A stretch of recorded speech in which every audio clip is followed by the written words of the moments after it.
Emotional intelligence means growth in our life. Intelligence, intellect brings us that opportunity, and then we get into that opportunity. But if you're not emotionally intelligent, the growth is not there. But the one who grows is emotional intelligence in the ladder. You get your job with a high IQ, academic excellence, or anything that related to intellectual understanding, but to truly grow and in your career or a profession or to be successful, emotional quotient is the most important. Doing meditation for self. When self is peaceful, self is loving self, and it helps you to understand the viewpoint of a person who is bringing you an issue better, because you empathize with the situation and take a very pragmatic decision. Now, from almost an year and a half, I do not have that problem at all. My ear is completely clean. It's something like very structural that needed a surgery. It just kind of disappeared. So that was like a miracle for me. So that gave me more and more belief system. And my intuition level started to be more. Very few weeks into meditation, I had started noticing these changes. I had started becoming more appreciative of myself, more grateful for the small things in life, more grateful about what other things like my parents used to do, and naturally become positive. I was more aware. After coming into meditation, my life is getting meaningful. I'm feeling happy. I know the masters and the universe is taking care of my life. It is me and our mind unnecessarily coming to conclusions, imagining. So all these are unnecessary. And reading books is helping me a lot. For many things, I'm really very conscious of what I'm doing right now. Before I was like just doing something, but now I'm very conscious of everything. Every step of my life, I'm conscious of what I'm doing. Started to loving myself, experiencing myself, express myself and accepting myself the way I am. And I stopped expecting from others for me to feel good.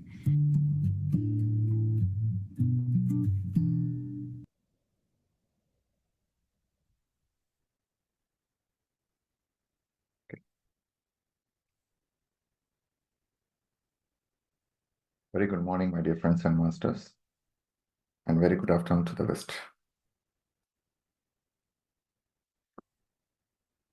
So, welcome to the 40 days program.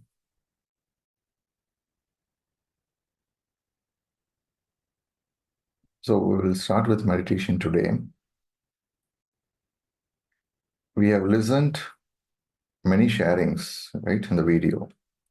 I started accepting myself. I started loving myself, expressing myself. All these changes will be experienced by every one of you here in the meditation. So, sometimes few changes you would have experienced, sometimes few changes you may not. But it's just a matter of the time. So just get into the meditation. Drop all your expectations. Let go of all your expectations. Whatever the expectation that you have, let go of it. And the meditation that we are going to do is Ana-Pana-Sati Meditation, which is breath mindfulness meditation. The poster is very simple. So, Karanji or anything, you can see the screen. So, it's very three-step process. Preparation. The preparation is close your eyes, remove your spectacles, fingers, clasping your fingers into fingers, cross your feet at the ankle. And once we have this preparation, then we will be just observing our normal natural breath. How to observe the breath? Take any point between the tip of the nose, between the eyebrows, and just observe. Just observe how the in-breath and out-breath. That's it. If you're not able to take the point and then observe it, that's okay. You can just observe that inflow and outflow. Okay? whenever your mind gets thinking or you feel that you are having some thought, bring the focus to the breath. That's it. No hard and fast rule. Very simple. Just you have to be with your breath as if your close friend, your loved one, how you are being with them. Just be with your breath. That's it. No breath should not go without your awareness. Okay. And you may experience many experiences, but whatever may be that, witness it. And the moment you are thinking, come back to the breath. All right, let's get into meditation. Relax yourself. The moment you come off the meditation, you take your hands and put your hands over your eyes like that, and then come out slowly. The bare minimum expectation you should have in the meditation is you should not open the eyes, whatever may be. Come what may. Okay? Come what may, whatever it is going to happen. Whatever the experience is, fine. I will not open my eyes. Okay? Let's get into meditation.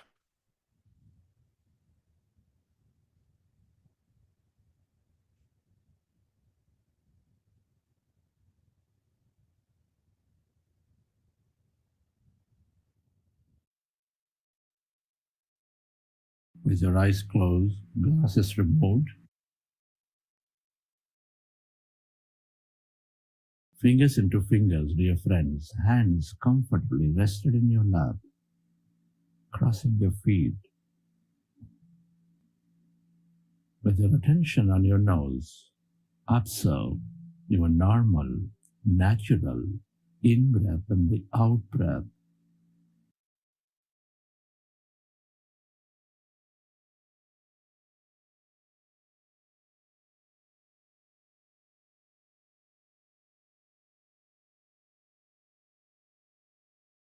We will go in silence for some time, and then I will play music. Be with your breath, dear friends.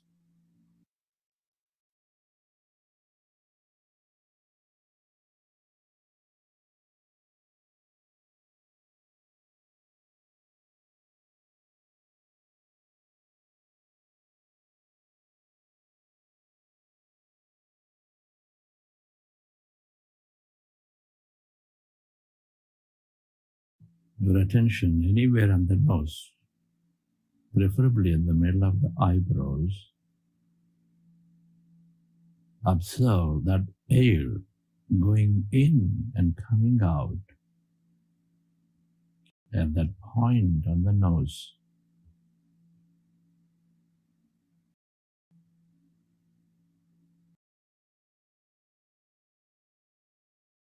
When you observe your breath,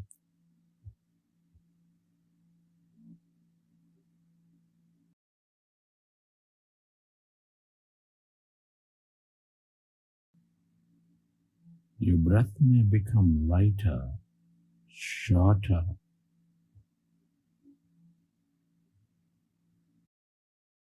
Slowly,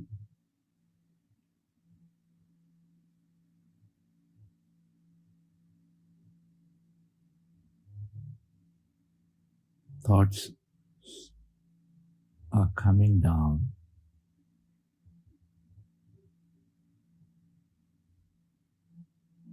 Our mind is becoming empty.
We are going into powerful group meditation.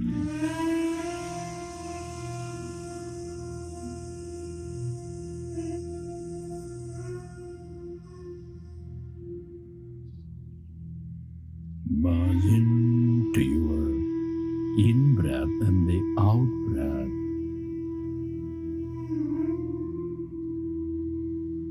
And allow yourself to slowly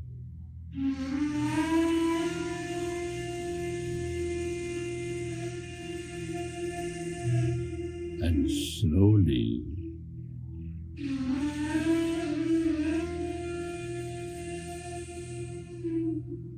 go into that calmness, emptiness.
Allow yourself to merge into your breath and allow yourself to experience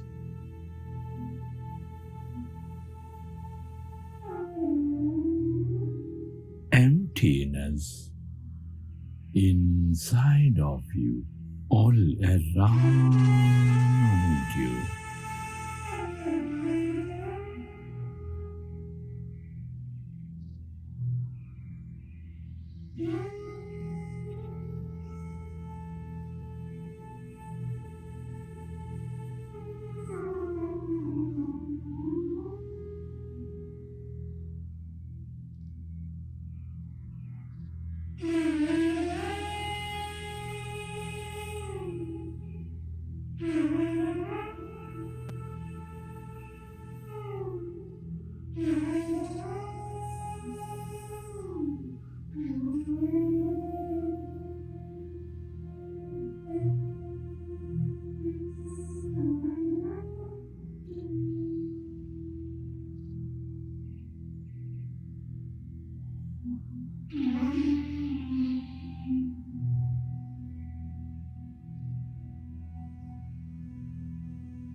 It is natural to have thought. When you recognize you are thinking, go back to observing your breath.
This is the field of possibilities,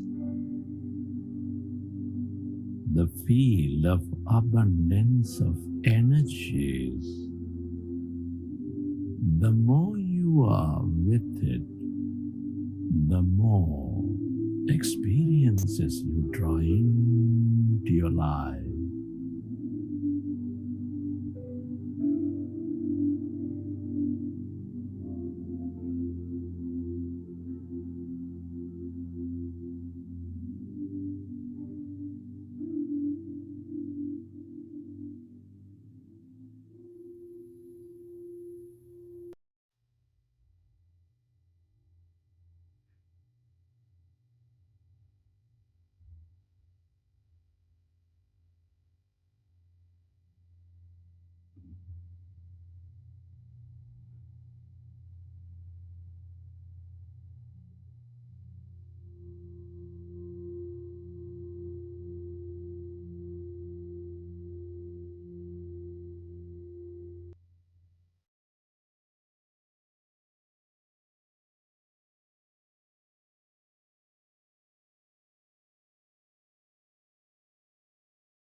Everyone and everything are connected in this field of energy.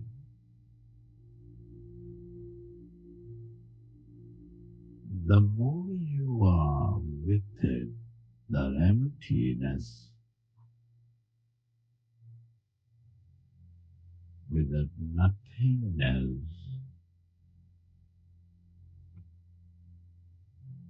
the more you experience everything and everyone.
Friends, at this time, can you express gratitude to all things and everyone? It is truly an honor and privilege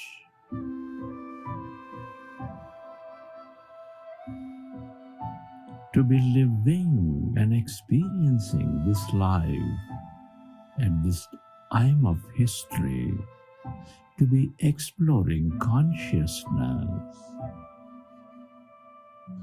Many are not so blessed.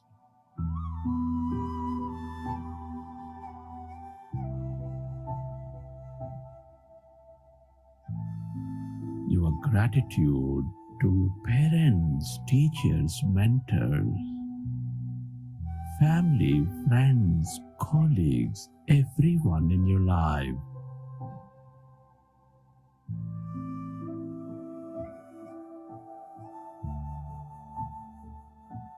To all the nature, the plants, trees, animals, forests, planets, stars,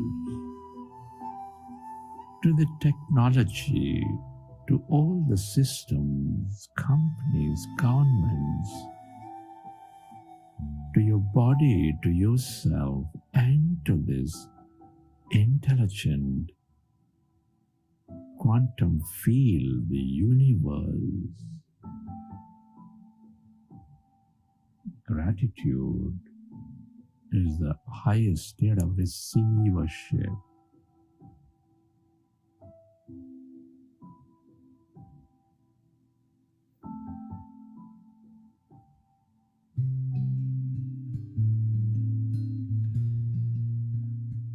Relax your body and let your autonomous nervous system repair your body. I am beautiful. I am powerful. I've let go of my past and celebrate who I've become. I am beautiful. I am powerful. And I celebrate who I am.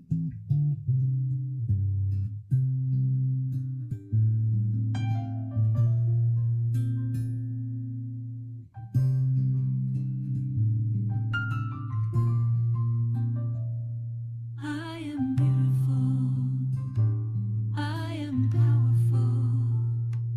I've let go of my past and celebrate who I've become.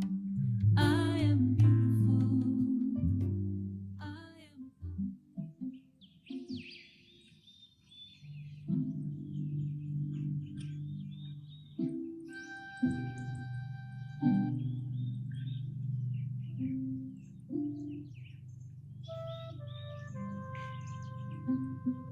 Recollecting your experiences from the session. Whenever you're ready, keep your hands on your eyes for 5 seconds, and then you may open your eyes.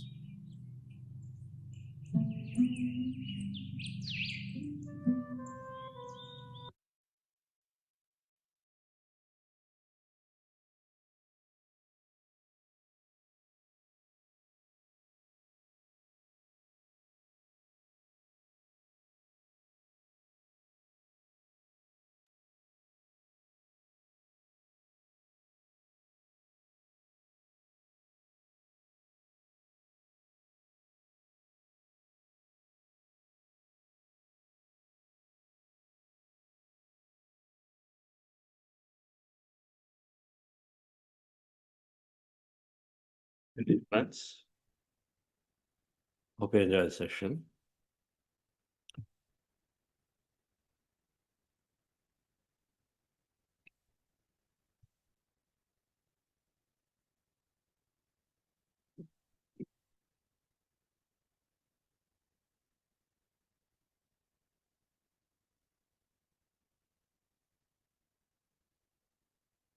Emotional intelligence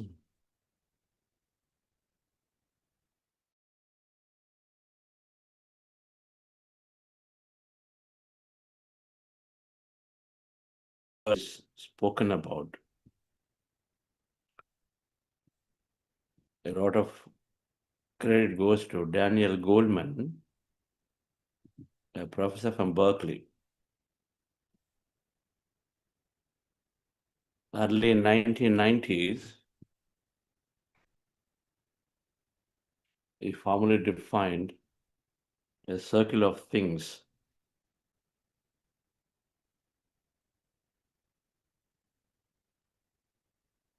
few qualities that constitute emotional intelligence and how mindfulness can help improve emotional intelligence significantly.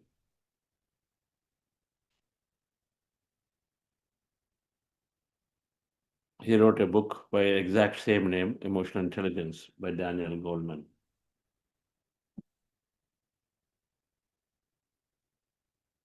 It's a dense book.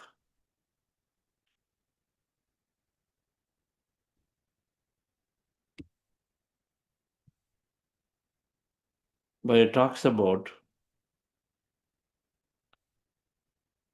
the 5 functional areas. The 5 functional areas of what emotional intelligence means.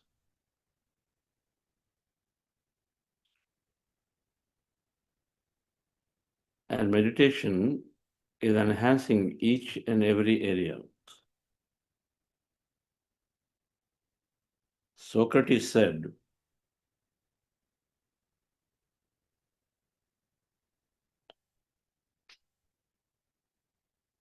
emotional intelligence doesn't mean that we suppress emotion. Everybody can express anger. It's easy. But those who are highly emotionally intelligent know to what degree to express anger to the right person at the right time at the right place.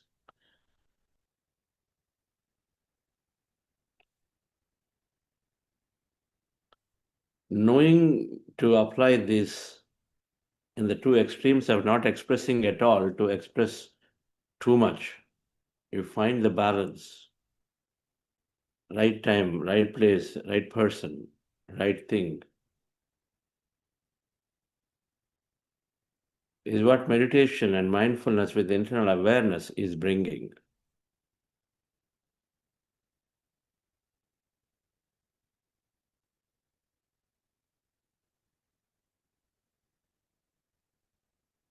Self-awareness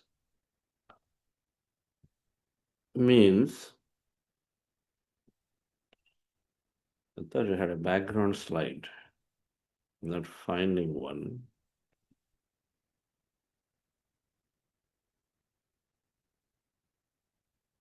Let's see if I find a slide on.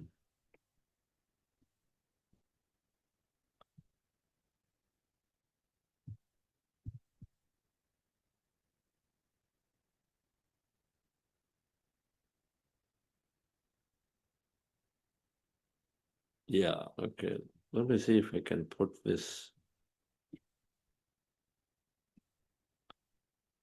Makes it easy to refer.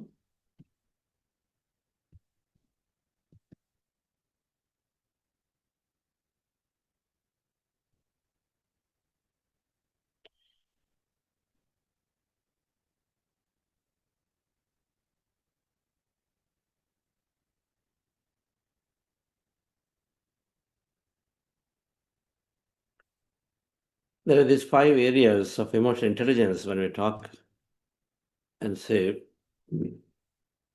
meditation is enhancing all of them.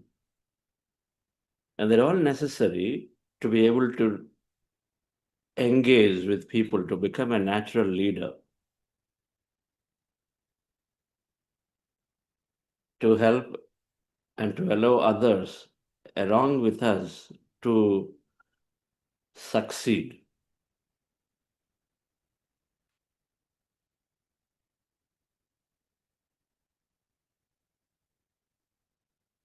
Self-awareness means, then we'll go into the detail tomorrow, but self-awareness at the highest level means that we have awareness about our first layer about ourselves, our thoughts, our feelings, our reactions, moment to moment, just knowing that.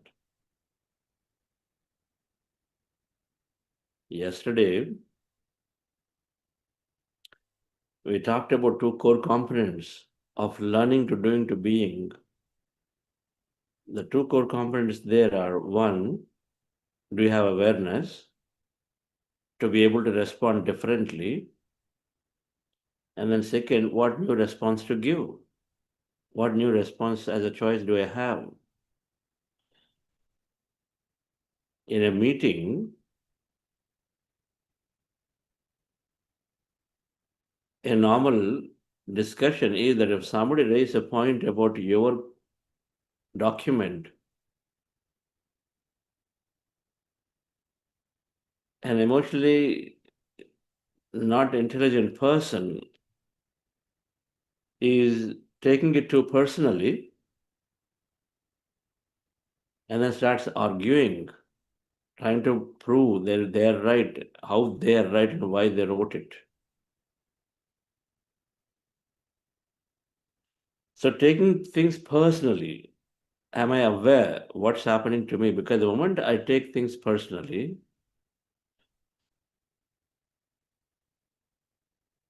that awareness to say, what's my emotion at that point? And somebody raised a comment, what's my emotion? Am I aware that, okay, here is somewhere I'm going down. Yesterday the boss is charging. So then I am either hiding or I'm ready to put up my speaker up and then start, ready to respond. That awareness about that emotion on that moment is required. Your thoughts, your feelings.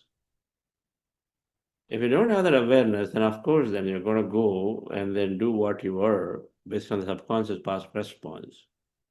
So we said one is awareness. Second is knowing what response to give. A typical case, yes, I would argue. But with an emotionally intelligent person saying, I don't need to prove a point, I don't need to argue here.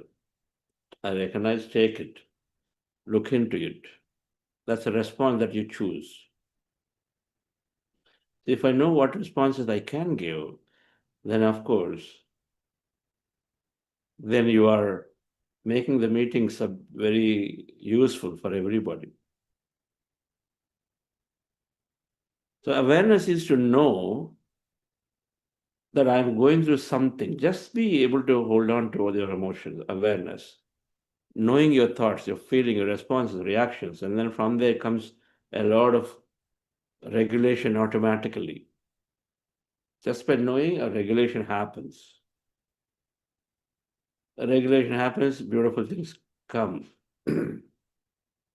Just by having regulation means that you are now suddenly free. Suddenly you know, okay, there are so many opportunities at your hand. You can stay quiet, you can say something, you can walk out of the room, you can do many, many things, and then except the one that you're always triggered to do. Self-expression is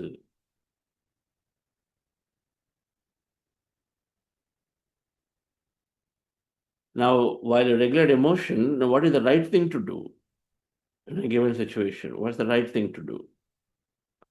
How do I express?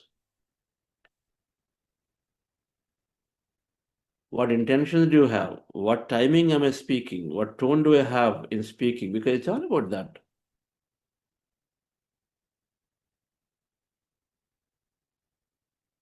How do I give? I want to say something in a group setting with an individual. Somebody comes with a problem to you. What's your expression?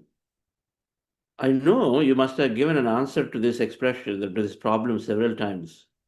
You told your spouse, you told your colleague, hey, this is going to get you into trouble. Don't do this. It's better to do this way. But they didn't listen. They do what they wanted to do. When they come with a problem to you, are you starting to think, I told you so? You say, I told you so, then matter is over there. And someone comes a problem, what's your expression in that moment? First of all, I told you so must be removed from everybody's dictionary. Must be removed. It is simply nothing but trying to be one-upman. It's gaining one-upmanship. That's all it is. It has serves no purpose whatsoever at all.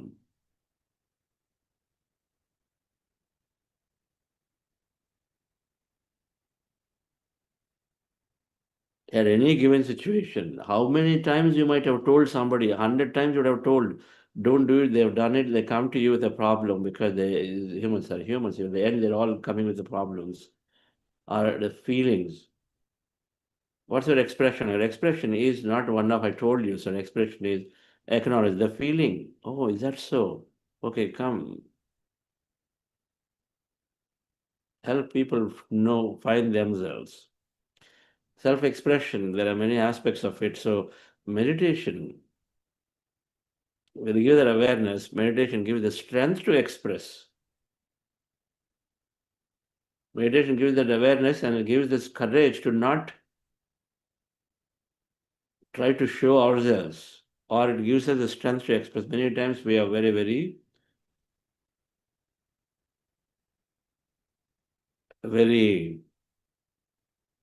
what should I say, fearful to express it. And many times we are to think by not expressing we are nice, we are over nice. It's also called Sattvika Guna Dosha. Where you need to express, we don't. Thinking that is nice, okay, no problem, it's okay, they will know. Where we need to express, we need. Where we don't, we don't. But being too nice where is required. Self-expression is knowing when to express and then with courage and with conviction, positively expressing. I'll go through all of this tomorrow with slide for each of them, but just understanding.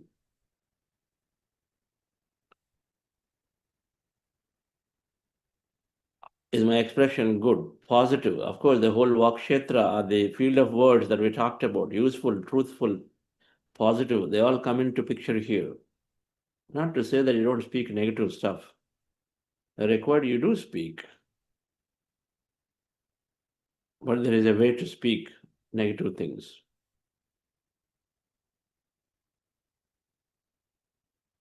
The third thing in emotional intelligence difference, the moment you're aware, then you are liberated. First of all, the moment you're aware, you're liberated because now you're not just like that, knee-jerk reactions are not happening.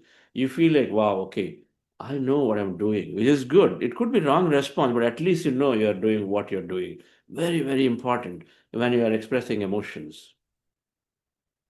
We will know eventually what are the better ways of expressing, what are the better ways of carrying ourselves in a group, eventually.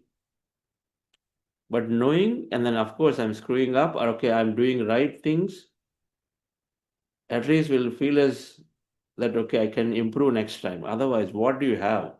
In a group, when you don't have control, you just burst out and then feel like so bad about it afterwards. Why did I do it in my children? What did they do? Somewhere my office stress cascaded, came all the way down to home, and I'm shouting at them. Is there any meaning to it?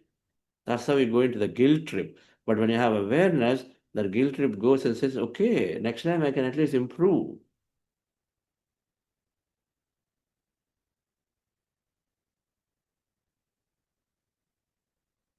The expression, is about how do I improve my response? What all things I can do, not do. We'll talk about them a few tomorrow. That's different. The moment then you start doing that, then you feel from inside fundamentally happy. You're not suppressing things anymore. Psychosomaticism, many illnesses happen because of this, where you cannot express. Courage is not there. Understanding is not there.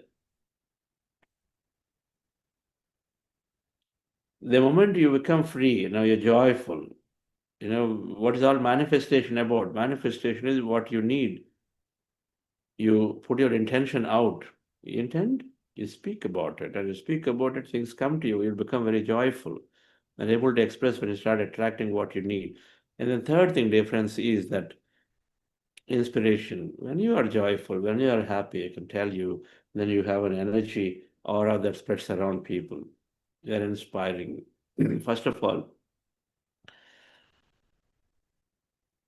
and express beautifully, you become attractive. People come to you. Things come to you what you're looking for. You're happy. When you're happy, you go into the detail, many things happen. When you're not suddenly just like that shouting anymore, then naturally, and when you are quietly expressing quietly, even though there is a big meeting, big issues about retrenchment happening, a blame game happening in a delay in a project that was not necessarily delivered well. Everywhere finger pointing happening. You're calm, you're cool, you're expressing appropriately. So naturally become an inspiration to people in taking, and then come and ask you, hey, what's going on? How are you able to be so cool? You inspire. Everybody is just going around doing many things, worried about stuff, but you seem to be just doing your stuff. Because you know the right response. When gossip is happening, you also participate in gossip, you strengthen it, it becomes bigger. It doesn't help anybody. When there's no gossip, doesn't help anybody. It only wastes time, and gossip, Patriji called it cancer of the soul. Unbounded talking will slowly creates so much of unwanted stuff. What is cancer? Unbounded growth. Gossip is the same, unbounded talk. So it creates so much of unwanted stuff in life. So for which you continue to come back and experience unwanted stuff. Why did this happen? I don't know, because we gossiped so much before.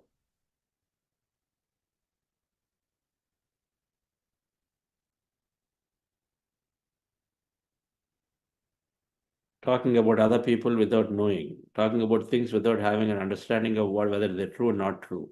The same thing again, negative, non-truthful, and then useless things. And we speak about them. Traffic will be traffic. Politics are politics. Real estate is real estate. Should it require everyday conversation about real estate? Every day, another project, another thing. What's the usefulness of it? How rich somebody is. What's the usefulness of it to us? Somebody is rich, somebody got the stock moving up, and so they suddenly became super billionaire, or 10 billion became 20 billion. How does it help me? Other than wasting my time and talking about it. Not aware. Expression is not great necessarily. But dear friends, when this happens, we become an inspiration. We ourselves are inspiration to us and an inspiration. We are talking in the context of emotional intelligence. If you are inspiring, then of course, then people rally around you. Beginning of exhibiting leadership qualities. That's all it is, right? We inspire by demonstrating in the way we carry ourselves. There are some who are great speakers, they inspire, just they get captivate you. But day to day, how you carry yourself is the key. Just because I have 1 billion or 1 million views in the internet and YouTube video doesn't mean that your daily life is like that. Get orator. Of course, you captivate people for the duration. Real the capable individual is shown in how you carry yourself in situations around you. That's the ground, that's the playground. Our life is a big playground. People are there, situations are occurring. How am I carrying? What stability do I have? How balanced I am? When you do that, then you inspire people. People learn from people. People learn from lectures is fine, but people learn from people in observing, because again, learning to doing to being, our learning is a lot more intense when you are learning through feeling, and then it happens when there is a context around people.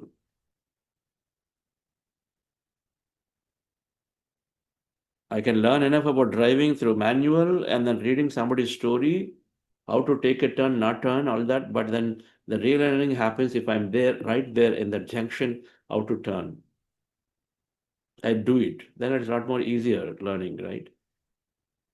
So inspiration, this is an important quality difference that an emotionally intelligent person is exhibiting. They are inspiring, and then they also naturally inspiration to others. That means a few things we'll talk about tomorrow. And then empathy. An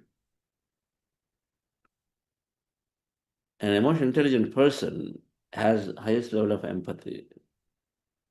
And Daniel Goleman talks about cognitive empathy, social empathy, spiritual empathy. There are three things out there. We'll cover what they are. But empathy means being able to respond to somebody else and looking at them and saying, how can I be, rather than judging somebody? Because everybody goes through problems. Who doesn't go through problems? Everybody has problems. And then everyone has recovered from the problems. My colleague is experiencing something that I was going through maybe 10 years ago. Can I have a little bit of empathy? Can I just forget that situation of mine? Which is what they go through today. Maybe sometimes come late to the office due to some personal challenge. Delivery sometimes not happening because maybe some health issue is there. Or maybe because there is some senior person is suppressing, pushing. Can I know a little bit more empathetic about why things are happening? Can I step back and ask to know, to see if I can help? As opposed to be very, very unforgettable of the situations and then only bother about me, my delivery, my deadline, and then my thing. An emotionally intelligent person is empathetic to people around. Empathy is not weakness. Empathy is expressing higher, better emotion so that people find themselves, become a little bit free and eased, and then come and open up. And so that's how solutions come. But it requires giving time. It requires being patient. It requires, most important, understanding. But emotionally intelligent person, when a meditator, is becoming more and more empathetic about people, situations.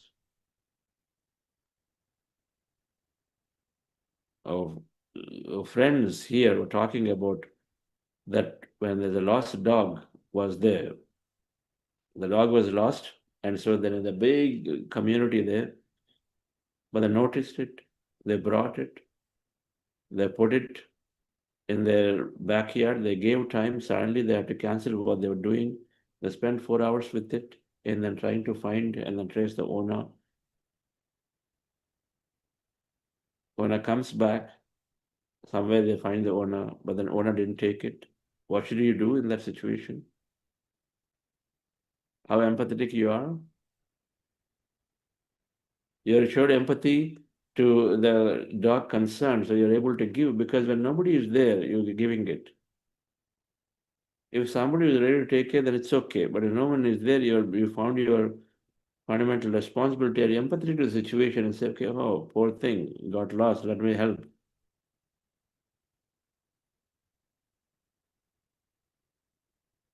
But the owner didn't want to take it. So how empathetic you are? Empathy. Before judging somebody, do I have empathy to not judge somebody? Instead, I understand maybe there is some issue for them too. These things.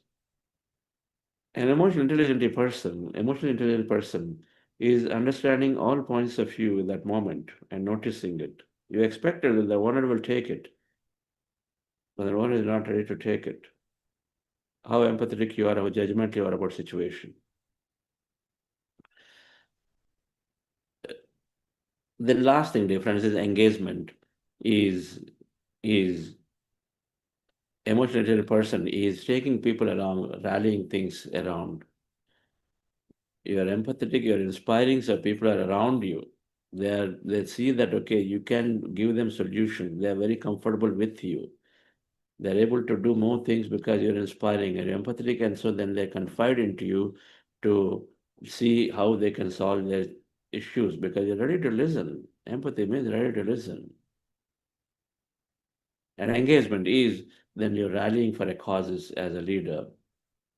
And when somebody is emotionally intelligent, knows how to take people together. All of these are enhanced greatly with meditation. Let us invite, today being Tuesday, Vasugaru. Vasugaru, you are there, so I'll come to you. Okay?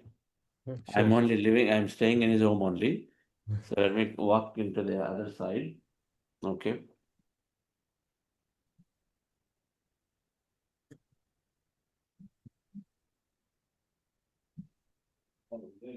I'll come. You're there. I'll come there.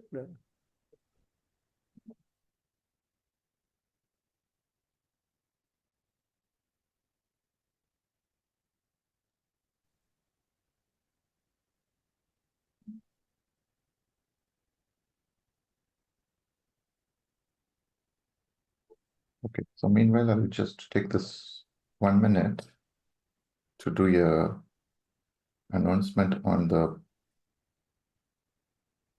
personality assessment. Friends, if you know that you already submitted the assessment 1, survey 1, and this is a very simple form, and that would really helps to understand, assess, and as we are almost midway through the program, please do take 5 minutes of your time to just answer those simple questions and submit it. Ensure that you submit it today without. So that will help you to understand more about yourself, this assessment, right?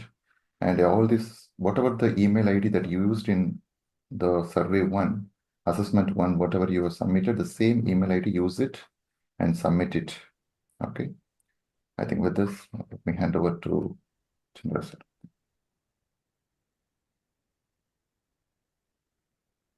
Yes, we'll listen from Vasugaru here in Dubai. Jayshree Madam, we got to know him through Jayshree Madam. I don't know who learned meditation first. She will come. So let's listen to Vasugaru's amazing experiences of how meditation is helping him professionally and personally. Yes, sir. Please introduce yourself too. Happy morning, everyone, and happy evening from the other side of the world.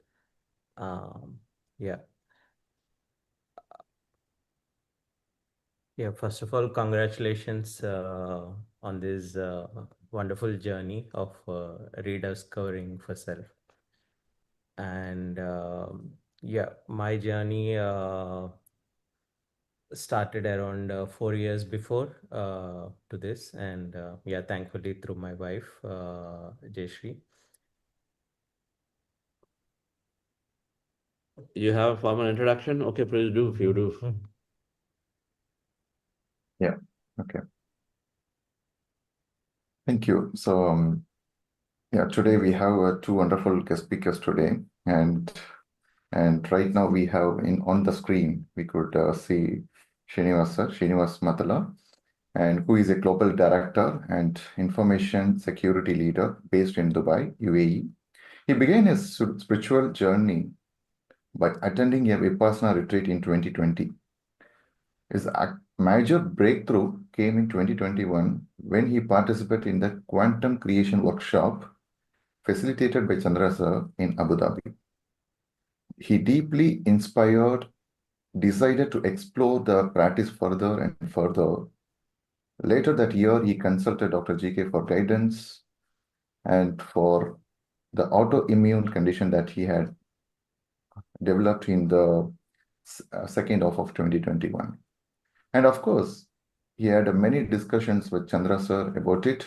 Remarkably, Srinivas sir healed himself solely through the meditation, his condition, without the need for medication. That's very, very remarkable. And this transformative experience solidified his unwavering belief in the power of meditation. Let's listen today about his journey and his wisdom, and we will embark on it. Thank you. Over to you, sir. Thank you, Ratnal sir.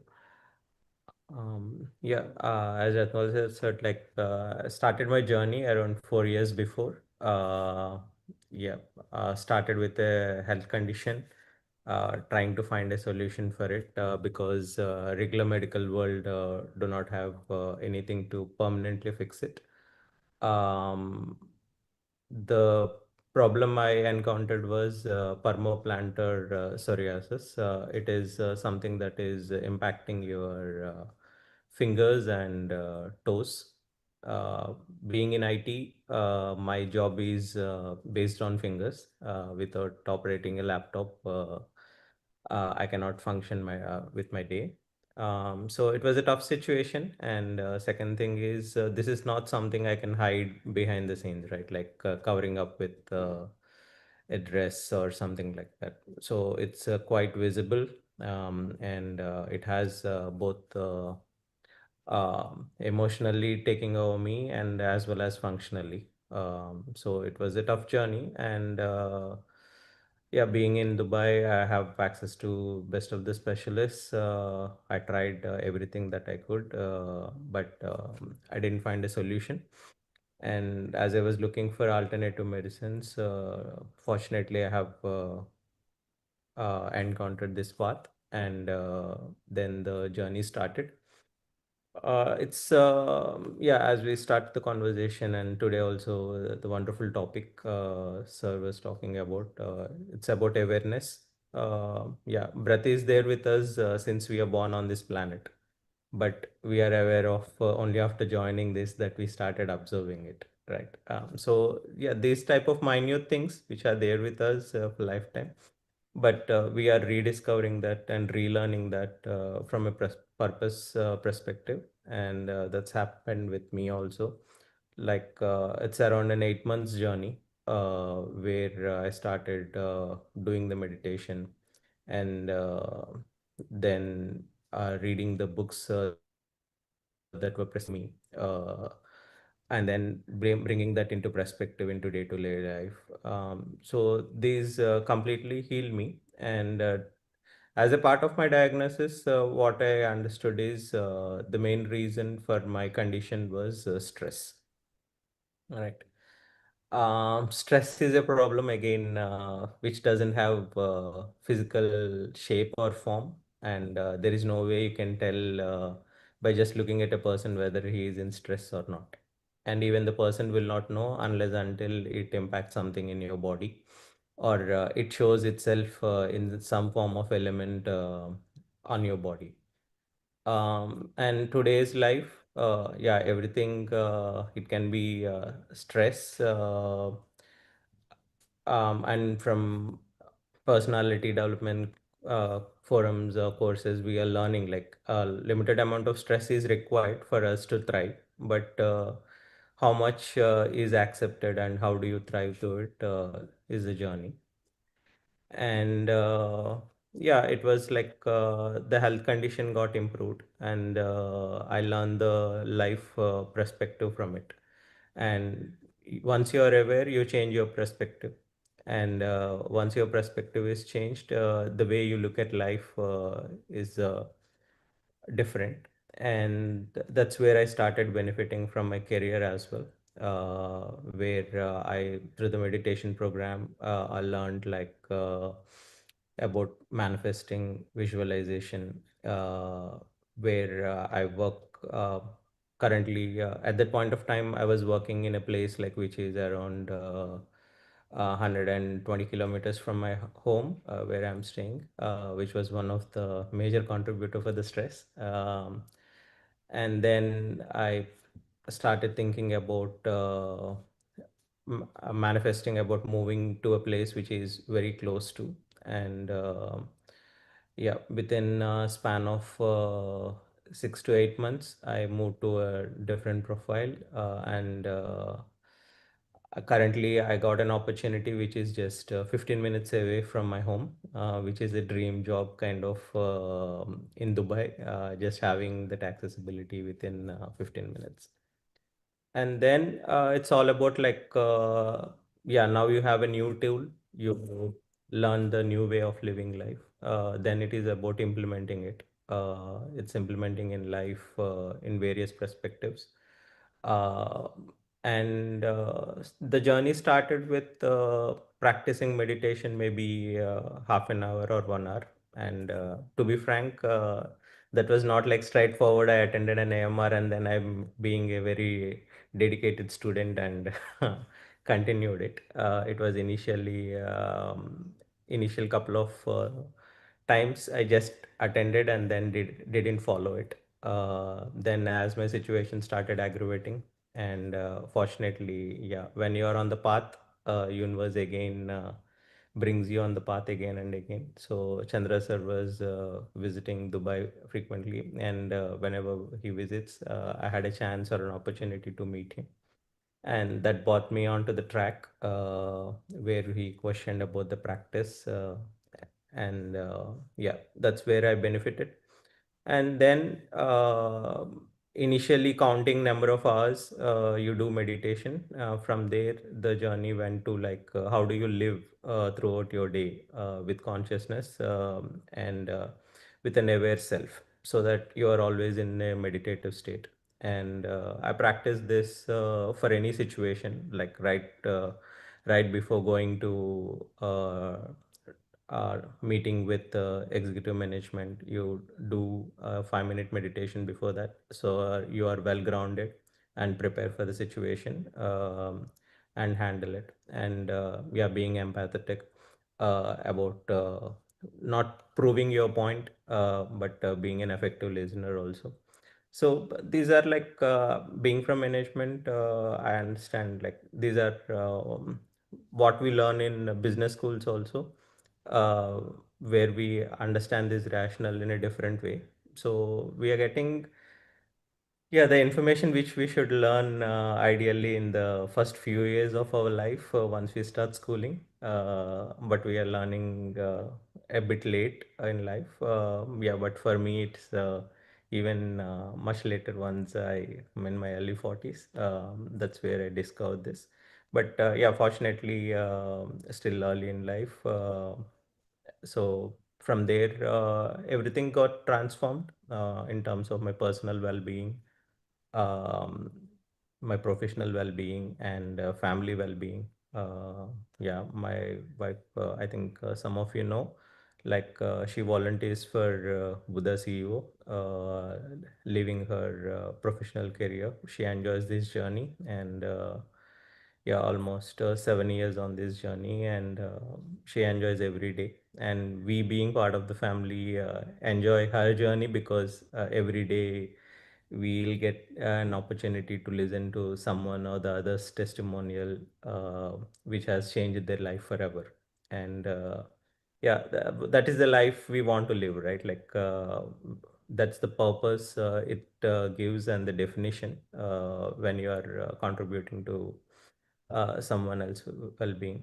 So yeah, I strongly believe like there will be one torchbearer in the family who will change the family's direction. Like someone, a family is a middle class family. Suddenly, someone becomes a billionaire in that family. From there, the direction the family takes is completely different. So the similar to that, one torchbearer in the family who touched this path of meditation sets a different direction to the entire family. And yeah, definitely we will propagate that. The benefit we get, we used to propagate. And yeah, for me also, I'm a pretty reserved person, being my profile as a security director. I never used to come to public forums and share about my personal thing. But then Chandra sir, being my mentor, he guided me like, okay, how you get benefited, not only for yourself, but at the same time, so many people, you can be a hope, who have lost hope in terms of handling that. And after that, we are hearing to many transformational journeys, like people who are from level 4 cancer, they have cured it just being on the path, in any year's time. So, and people, my kids itself, handling stress about studies, achieving excellence in academics. Yeah. So There is no definition list which you can tell like what and all benefits you get. It's because it opens the abundance of universe for you, and how you pick it up and what you want. It's always with you and with your mindsets. Yeah, it's as you have learned through your journey so far, like your thoughts create reality. Now it's up to you, like what thoughts you put in and how you make it real, right? So there is no limitation in that, like what thoughts you put in and how you make it real. And yeah, thanks to Chandra sir and Vani ma'am for helping us on this excellence journey. And yeah, we are now at a like I will say a breakthrough phase from the traditional things we were discussing with sir yesterday. Like this year started with me, like normally New Year we celebrate as a party in some hotel or in some friend's place. But this year started transformative for me. I started in Bangalore Pyramid Valley. We were celebrating our New Year with meditation. 31st night we were there in Pyramid Valley, and it was a great start. And now I started doing the religious practices. I'm a pretty religious person, but now my religion has a meaning to it. Like it's not a ritualistic thing, but how do you do things from a principle spiritual perspective, knowing the deeper sense of how do you do things. So yeah, yesterday was one more transformative day for the year. We celebrated Shivratri, which normally used to be some puja and some ritualistic activities. But yesterday, whole night, we enjoyed in nature's Edo with wonderful meditations throughout night. Um, and normally, I used to struggle to keep awake for the day just because ritualistically it is required that I have to be awake. But yesterday we were enjoying the journey. There was no pressure. I'm physically putting on my body that I have to be awake. But it all happened being in nature throughout the night, doing 3 hour, 4 hour meditations. So, yeah, I don't take much of your time. That's a wonderful journey, friends. And yeah, one more time, hearty congratulations for choosing this path and being the torchbearer for your family and for the generations above. Thank you. Thank you, Chandra. Wonderful. Mm. I picked up a point today. Torchbearer for a family is always there. Who is the torchbearer for your family? My wife, obviously. Who is that? Jayashri. Okay. I think this is a beautiful concept. Torchbearer for a family is there. In our family, it is Dr. GK. He was the torchbearer. He came in. The torchbearer is always challenged many a times, not necessarily all the time. Challenged because they are walking the path differently, non-conventional. So people around are obviously many a times, including me to my younger brother, several times told, why are you doing this? You are conventionally a doctor, go earn money. And then he said, meditation seems to have a lot more power. So this happens. For the torchbearer, of course, they have to find the path. So there is a lot of resistance that happens, which we call the subconscious resistance from everybody around. But still, they find the way. Meditation finds its way through the torchbearer. Consciousness finds its way. Because consciousness wants to see to everybody experience their life greatly. The Maya, the illusion, is there as a big mask around to make us see that what we see is what is true here. But many times it's not. A person who is coming to office late, what you see is true, then you only judge and say this person is just not fit for being in workplace. When you step back a little bit and say, what is the root cause of their coming into office? That's what meditation helps us to look into the cause. So that you can help dissolve the cause, and so the effect dissolves automatically. That's what we see, the wheel, the mask. When somebody says a word, then you take the word and say, okay, now out of the context, you interpret and say this is what it meant. But you step back a little bit, look at the context, because out of context spoken things have no meaning. Meditation is helping us to not judge in the moment, come back. So the torchbearers are there for every family. I really love this word. The torchbearers for every family, and for every company and organization, there'll be a torchbearer.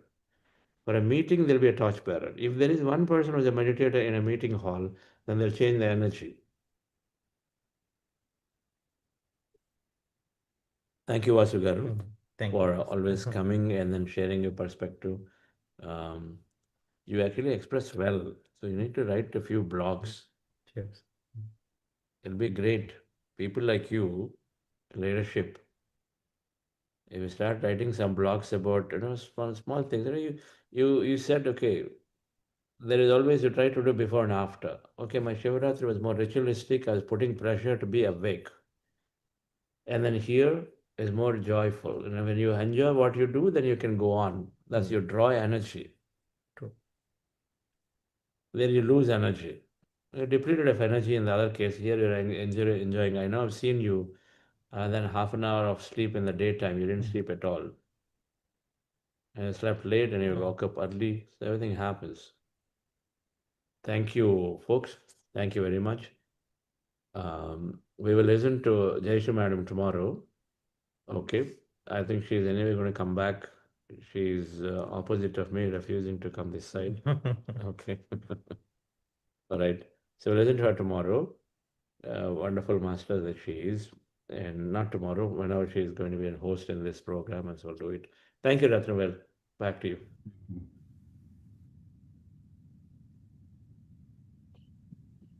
Thank you, Srinivasa, Thank you. for the wonderful things. Yes, I am. I am happy, healthy, wealthy, and wise. Happy, healthy, wealthy, and wise. And I know the light of love is shining in my eyes. I am happy, healthy, wealthy, and wise. Okay. Any questions to Vasugar while he's here? He is a business leader who is benefiting from meditation and is an emotional intelligence week. A lot goes on in life with people, dealing with people at workplace otherwise. Questions to him. How to keep you cool? One. And second, how can you be so quiet and then speak so less? What is your mantra? Yes, sir. It's a journey. As I said, like my journey started sometime before, around 4 years, and it's not like something you will transform in a day. But but the CEO is such a platform, like where all you need to invest is time, and for whatever opportunity you are getting to learn is paid forward by someone else. Uh, Before for us to get this opportunity. So that's a wonderful thing. And the wisdom which we get through this platform, how do you implement that in life? The four agreements. I'm not sure if you have already completed or you will learn about that in terms of like, okay, how you can be impeccable with your speech and talk what is needed and which is truthful, positive. And think about, we are in a generation like where a sentence which is spoken without being thoughtful can impact countries itself, right? Just a post in Twitter or X can create havoc between two countries. That's the situation we are in. So that creates the importance. And this is a practice which I constantly learned about. And then being aware of, as Sir was just telling in today's class, like when you are aware of the situation, is the person, always we look at things from our perspective, like what is right, but we never look at, like the dog example which he told, like we never look at like what's the other person's situation can be, right? So yeah, that's why I always give that benefit of doubt, like what is that person going through, and do you need to be really emotionally charged up for a situation, or you can maintain your balance. Yeah, but it's still trial and error. It's not like I'm a saint and every day do that, but yeah, 90% of times I'm in control of the situation. Yeah, thank you, sir. Okay. Razmal, any comments there in chat? Questions? So, so he spoke from the heart. So he didn't actually, whatever he felt really truly, that he shared it. That's really very commendable. And yeah, the torchbearer, this is really, I think even in the chat, they have how you have accepted that she's a torchbearer in the family. That not many men will do it. Maybe you can actually share your thoughts. That's the question? Yeah, that was the question. How he you has accepted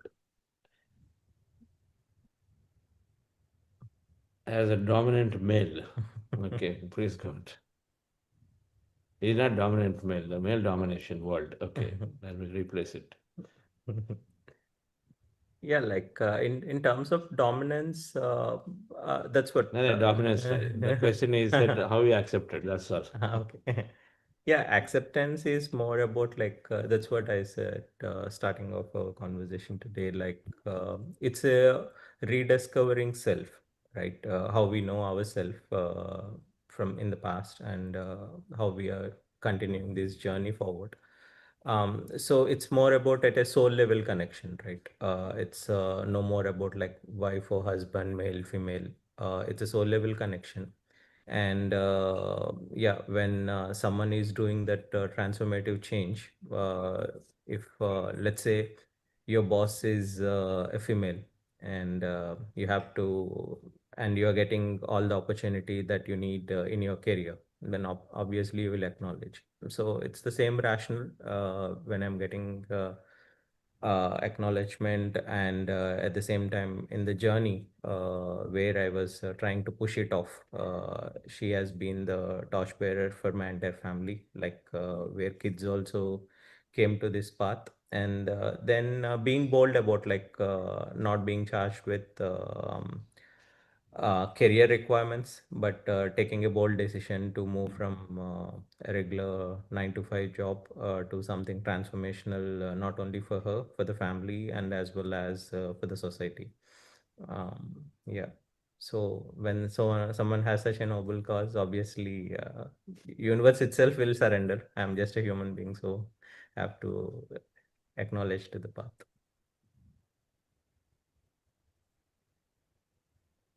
Our meditation softens our stances. So dominant people soften their stance, step back a bit before if they decide to be dominant for whatever reason that is. Everything exists as an experience, but definitely it softens. That is important. A leader with a lot of egoism, now it is expressed more in men and expressed less, but they're vice versa, they're everywhere. Less doesn't mean that they're not there. Culturally conditioned, a man should not cry. What does it do? It builds up. It builds up a lot of emotion inside. And so then you become aggressive. When you don't express, you're not free, then you are constantly agitated from inside. And so then you you dominate, because that the thing is, stuck energy is there. Meditation releases it, and so then naturally you become softer. You start stepping back, and that hesitation is slowly going away. It goes away to everyone who holds it.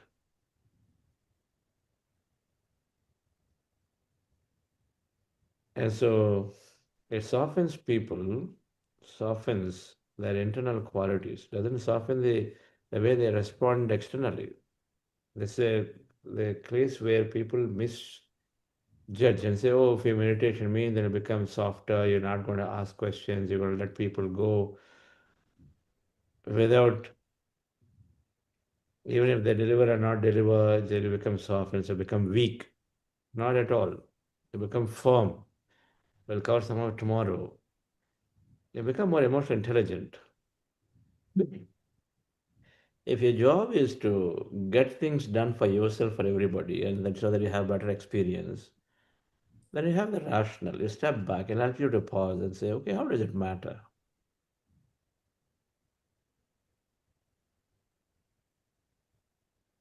And so that things happen. Okay, yes.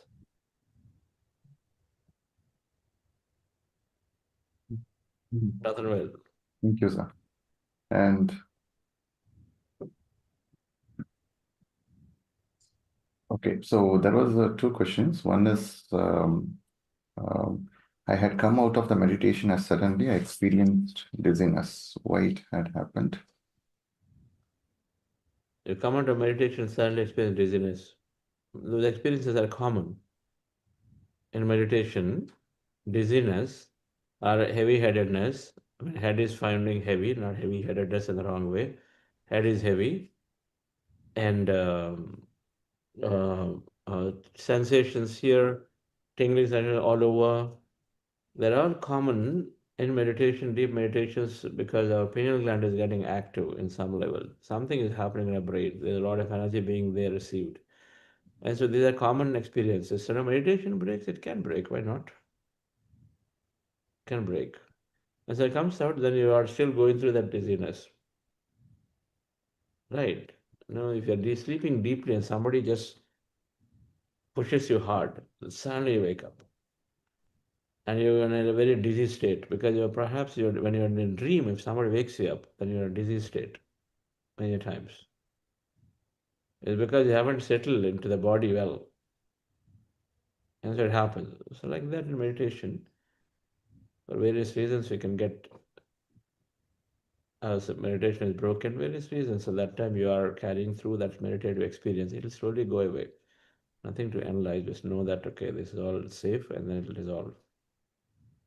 Next.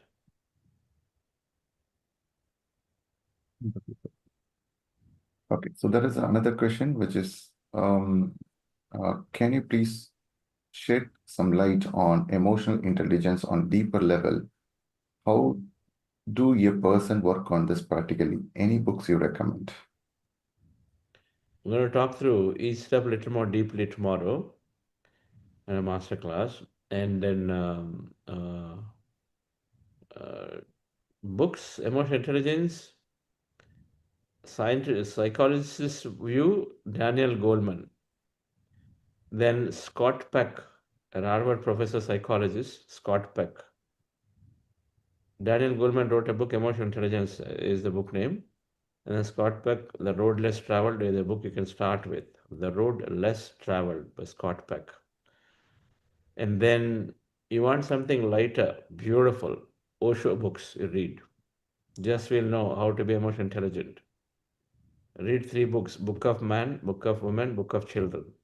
3 books are there. Read each one book after the other. You will know. Then there is Shefali Sabri, The Awakened Family is a starting book you can do with an emotionally intelligent parents and how they can raise children beautifully. Okay. Some pointers. Daniel Siegel is another master who has written a lot of coverage around these concepts. Daniel Siegel. Yes. Another question is Tomorrow, in we'll line go to through it. Tomorrow, you will have some more detail. And also the wisdom note that comes. It's a vast field. It's a vast field. It can be studied forever. But we will talk about in this 5 concepts. In that, a few points will come out naturally. And if we hold on to them, life seems to get sorted in out ways. Okay, we'll cover some of these points tomorrow. Like for example, we talked about. No point proving points. You don't need to. We don't feel the need to prove a point. We're very aware to not prove points. Simple. Okay. That sorts a lot of issues in life. It sorts a lot of issues in life. Yes, Rathanvel. So in line towards the same, what are the ways to improve emotional quotient? Meditation and wisdom. Meditative awareness is fundamental. And then meditation practice to drop fear is fundamental because fear holds us back in expression. And then poor expression. When it hold you back, then you have suddenly outburst. Poor expression happens. So fear has to go, clarity has to develop. That means more knowledge is required. Into how do I respond in a given situation, more knowledge is required. What are the ways I can deal with the situation? Right. And so all this knowledge about the way the whole impeccable speech. And anyway, this whole week we've got concepts covered in around 4 agreements. Some sutras come. Emotion is tomorrow. I'm going to cover about it. All right. There is some more that are there planned. So go through the whole week and then you'll have plenty of answers. Wonderful, sir. Yeah. All right. I think everyone would have able to got the questions and answers for that questions.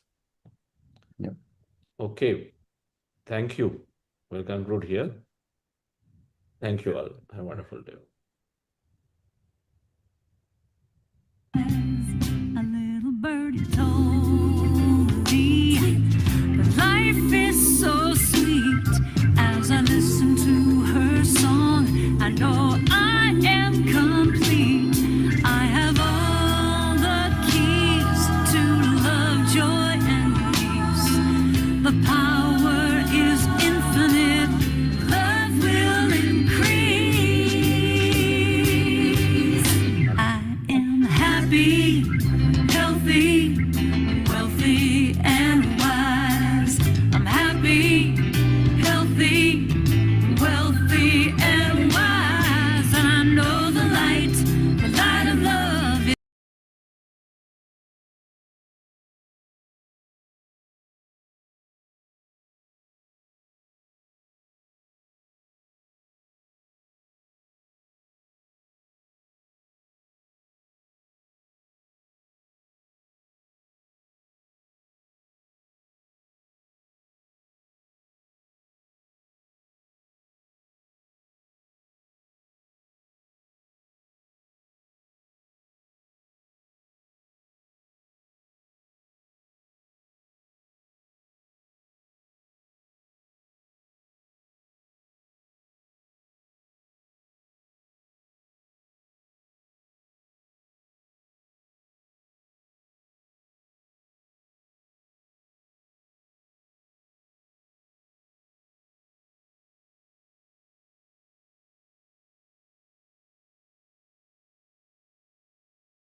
Yeah, I made a co-host. I'm giving live. I'll make a You'll give live, sir?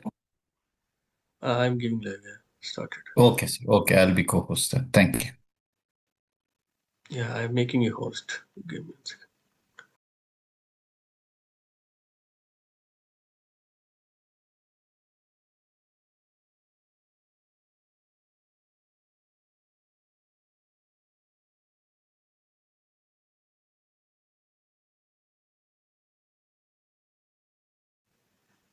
Yeah, you're the host, sir. Please carry on.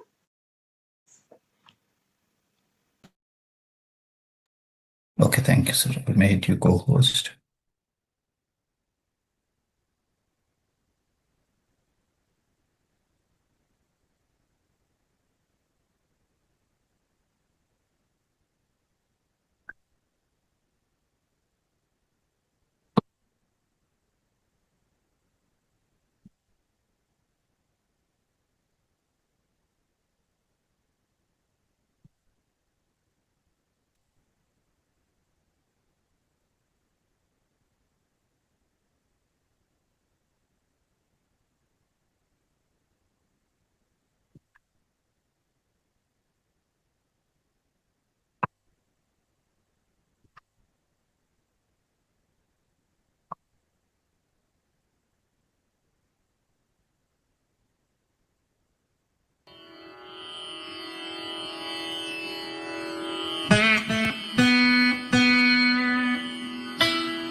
everything everybody is sharing is their experience. And so there is a phase of experimentation that we do and we must do, and we all do. Experiment about thought create reality, experiment about body healing, experiment about people not changing. And so rather than trying to give a complaint, change in your mind that they're doing great and they're coming and supporting you. That believe in this process means that if you're working on health, believe in it, just go with it, continue. If I have to explain my meditative experience, it's in one word, it is coherence. That's a conflict between what our mind wants and heart wants. So as long as you don't align that, whatever practice we do, it will not get that ultimate results. Even with relationships, especially between us, the respond time, we respond, we don't react. That is the difference, not only in the family, even with others whom I meet, even with the team or outside also. The relationship have increased in that way. My life has changed beautifully, sir, since the time I've entered into meditation. Beautifully, all that I had imagined, most of it is there. I had a long career gap, sir, and the kind of job, the kind of career I had imagined during the manifestations, I am just there and I love it. I am one of the very few people in the world who love their work. Every time I do meditation with you, sir, every meditation experience is healing somewhere, something deep inside me that I can see in the way I think, the way I speak, with my actions as well as with my words also. I see lots of change in myself. Even my kids say, "Mom, you changed. You are very calm now. You are very energetic." And so this is really best compliment for me. Since last 6 months, I have stopped having drinks. I have stopped having non-veg since last 6 months, and I never feel to have drink or a non-veg, sir. I have totally become a vegetarian person.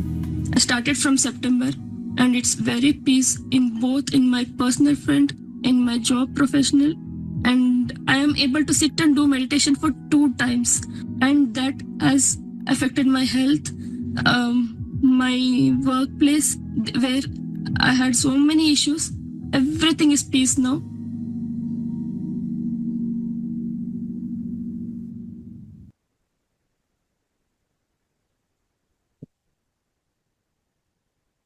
Very good morning, my dear friends and masters, and very good afternoon to the West.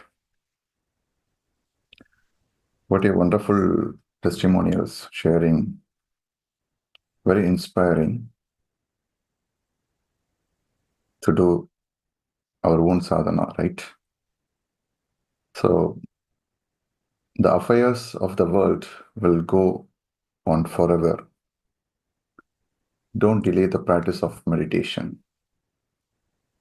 With this famous quote from Milarepa, we'll listen through the day 21. We'll start our day 21 from Dr. Chandra sir. Yes, over to you, sir.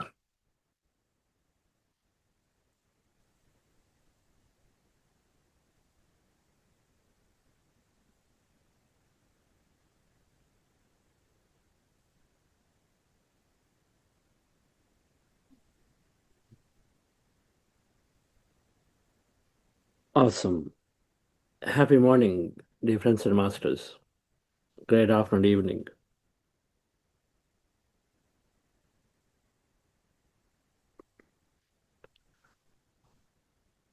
The affairs of the world will go on. Don't delay your practice.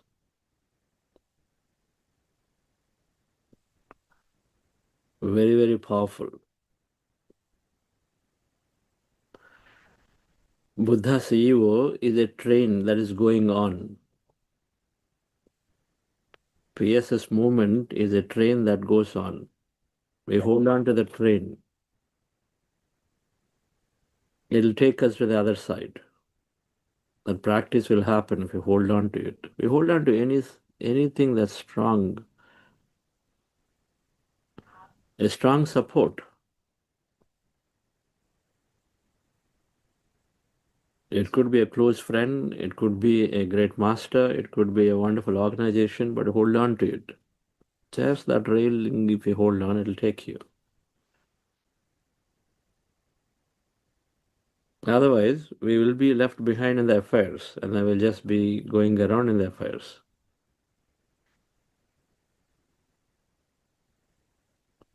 Welcome to this 4th week of our Renew program, Renewing Ourselves. Here in Dubai, I'm here with a group of enthusiastic masters. It's 4:30 and they're still meditating. They're all wonderfully. Here is Masters Sandeepji, and then here they are, some of them. The more of them, there is fire there and somebody is meditating there.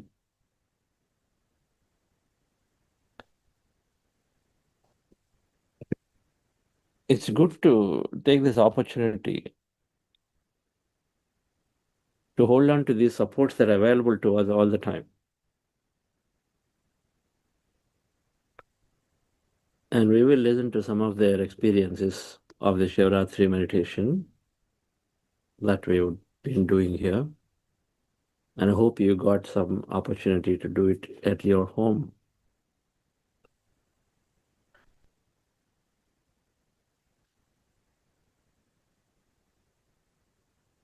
Emotional intelligence is a theme for this week. We understood nuance of the meditation in week 1. Then we said our meditation helps our physical body, mental wellness, well-being, intelligence, many of those in week 2. Then we jump to experience what its manifestation is like. How do you direct your thought to be focused on what you wish to experience and draw into your life as manifestation science? Full of it last week. As our meditations are directing us to become more and more focused, become more and more purpose-oriented. The manifestation science becomes great because now you apply all those principles and you start seeing many experiences come into you effortlessly.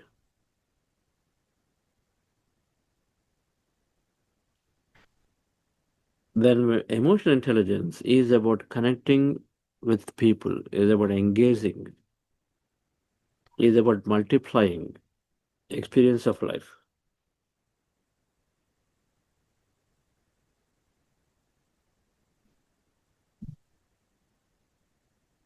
We can be any, however intelligent we may be, and it can get us an entry into an organization, into a university, into a family. But unless you're emotionally intelligent, you're not necessarily growing, you're not necessarily making your mark. Because you are in a group of people, and you're only when you're emotionally intelligent. You know when to speak, not to speak, when to express, not to express, what to hold, what not to hold. All of this is emotional intelligence.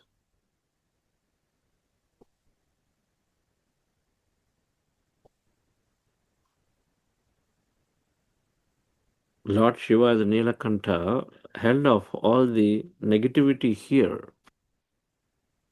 that doesn't require to be released.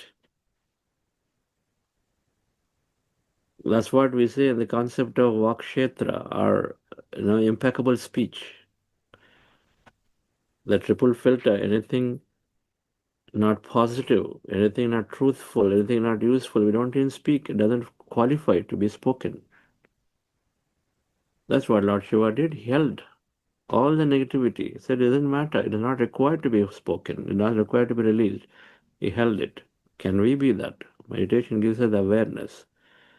He had that awareness to not release what's not necessary. He is a protector of the field, and so then when he saw a lot of negativity is coming up, and he took the responsibility to hold it. We take a responsibility for our words when you're about to speak and say, is this something that is worth even speaking? If not, then I hold it, not necessarily to be spoken. Then we become greatly emotionally intelligent. Our self-expression becomes beautiful. One of the core components that psychologists lay out as an emotionally intelligent person: self-awareness, self-expression, inspiration, empathy, and engagement. 5 areas.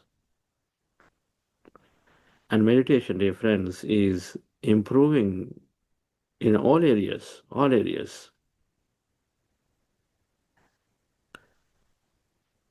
That will be the theme for this week, for us to know and how we can improve our relationships, how we can engage better at workplaces. And then all of it in the lens of emotional intelligence, as psychologists call it, and say how meditation helps us in each of those areas to become better and better and better by the day. I'm sure by now many of you are already feeling better in the way you are responding to situations. That awareness sets in, so then you're pausing before you are releasing something. That's what we're calling reaction to response. And so already feeling it.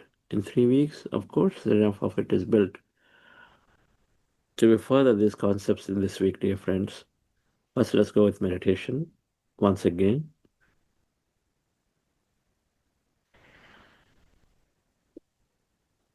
For those of you continuing your Shivratri, so this would be your morning meditation to continue, complete your day, your night.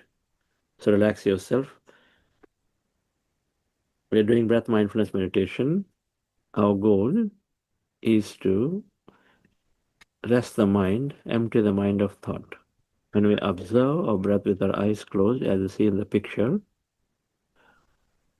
sit comfortably, glasses removed, eyes closed, fingers into fingers, hands rested in your lap. Observe your normal, natural in-breath and the out-breath.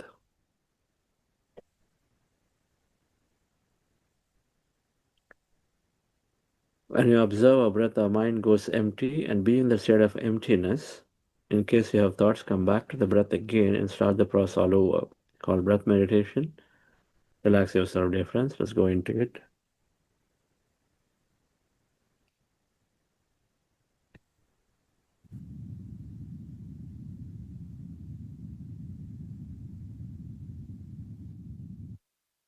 Removed. Fingers into fingers, dear friends. Hands comfortably rested in your lap, crossing your feet. With your attention on your nose, observe your normal, natural in-breath and the out-breath.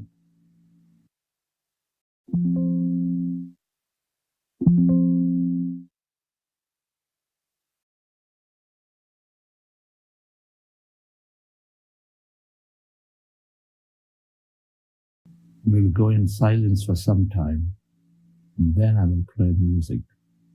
Be with your breath, dear friends.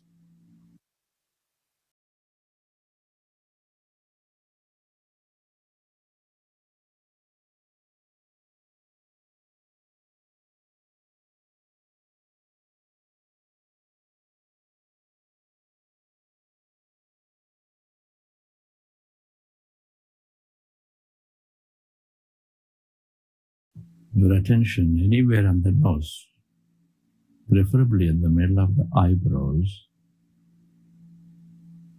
Observe that air going in and coming out at that point on the nose.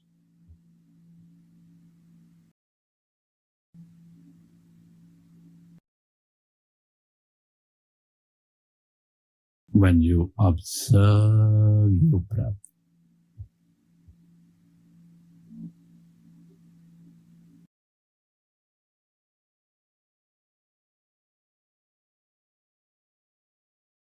your breath may become lighter, shorter.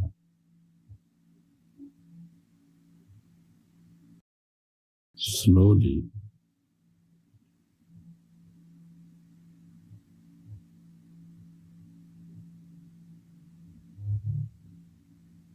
thoughts are coming down,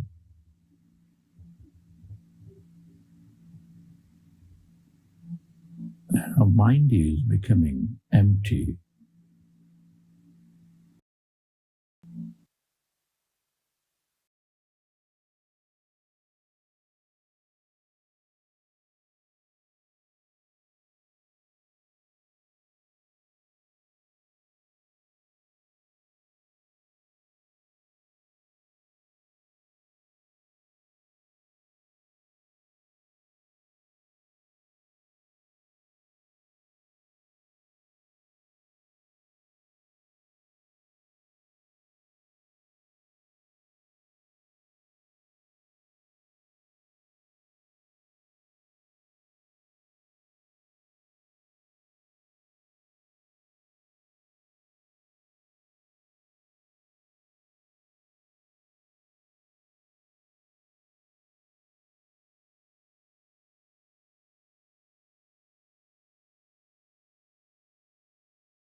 We are going into powerful group meditation.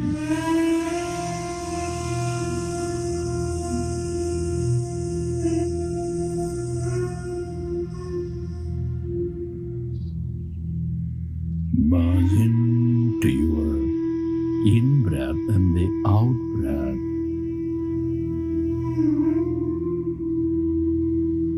And allow yourself to slowly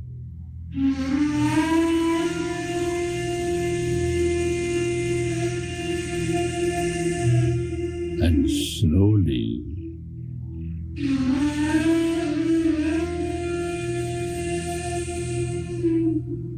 go into that calmness, emptiness.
yourself to merge into your breath and allow yourself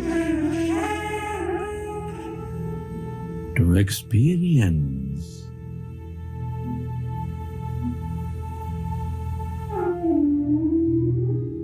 emptiness inside of you, all around you.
It is natural to have thought. When you recognize you are thinking, go back to observing your breath.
This is the field of possibilities, the field of abundance of energies. The more you are with it, the more experiences you draw into your life.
Friends, at this time, can you express gratitude to all things and everyone? It is truly an honor and privilege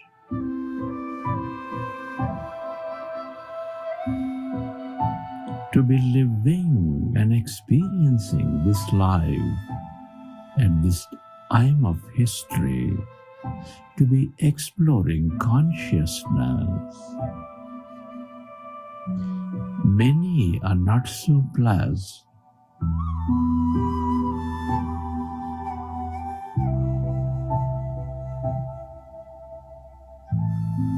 Your gratitude to parents, teachers, mentors, family, friends, colleagues, everyone in your life.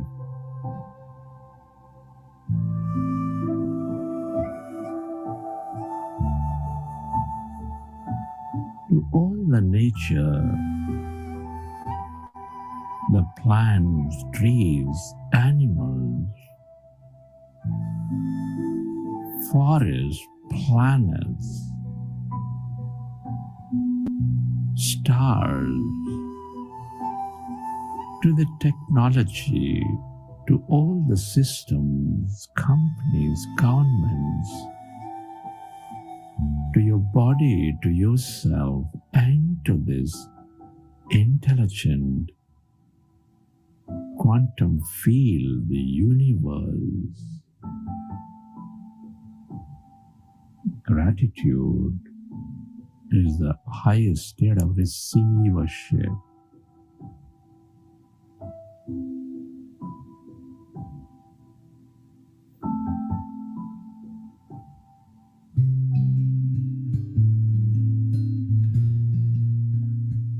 Relax your body and let your autonomous nervous system repair your body. I am beautiful. I am powerful. I've let go of my past and celebrate who I've become. I am beautiful. I am powerful. And I celebrate who I am.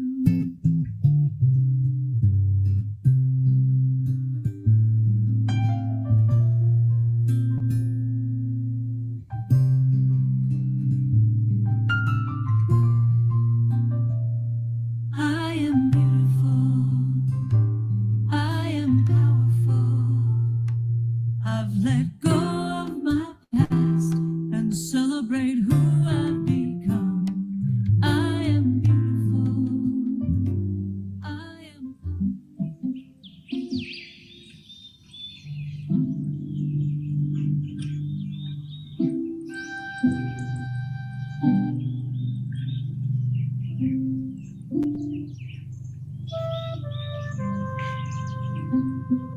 Recollecting your experiences from the session.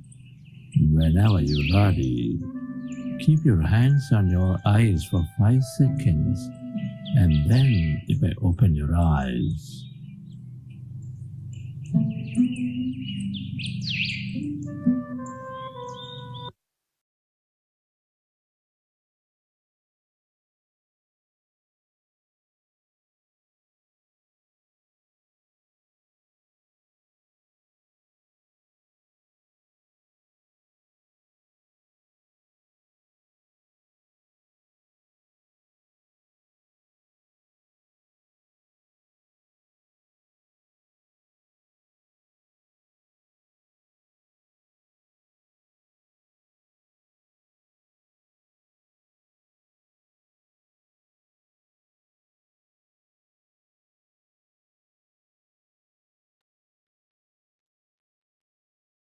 Okay, dear friends, hope you enjoy the session.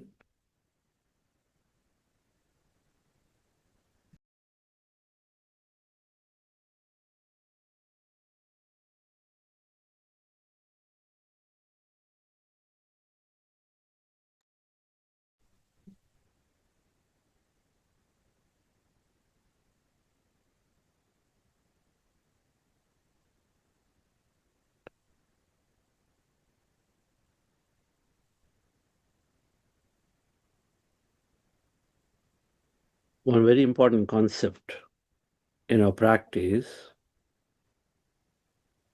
is to repeat in what we learn.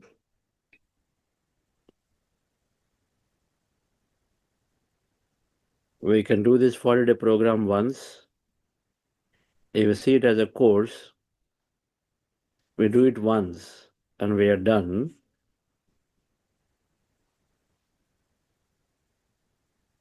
We make some impact, but very soon, if you understand how the brain is learning, that we forget it very soon. Or the learning, if you make it differently, then we can make this whole learning very impactful to us. And so this concept of learning, doing, being,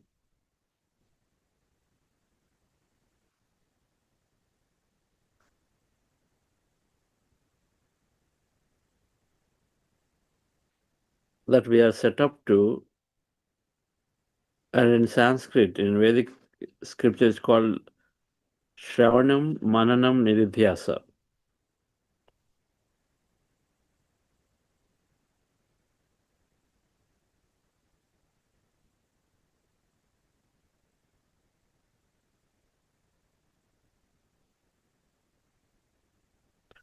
So let me put up a few charts, dear friends, and then understand this. And then we're listening to the experience of some of the masters here.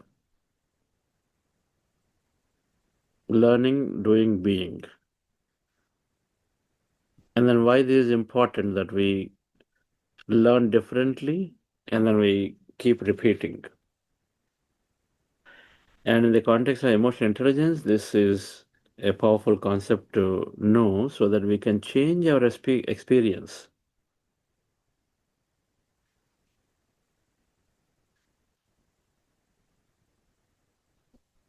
Sit here. We change our experience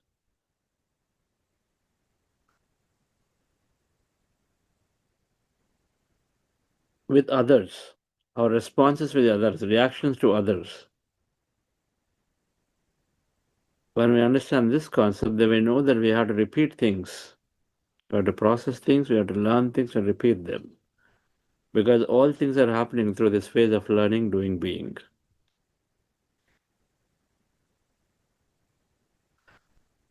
So our reactions are from the subconscious limbic brain. If you see in this brain, that little brain limbic system, which is our second brain, is also called subconscious mind. That little red color amygdala, which is an emotional center, plays a key role.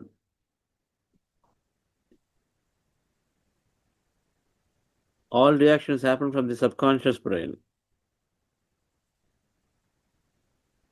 Whenever anything that we notice, suppose there's an argument, there is a person you're seeing, your in-law, your boss, your son playing game, any of those, suddenly then you have a response, and the response is coming from this thing called amygdala.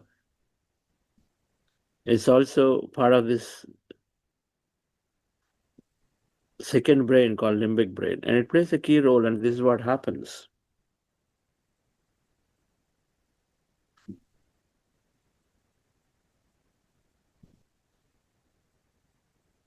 Whenever there is a stressful state, this amygdala is getting hijacked.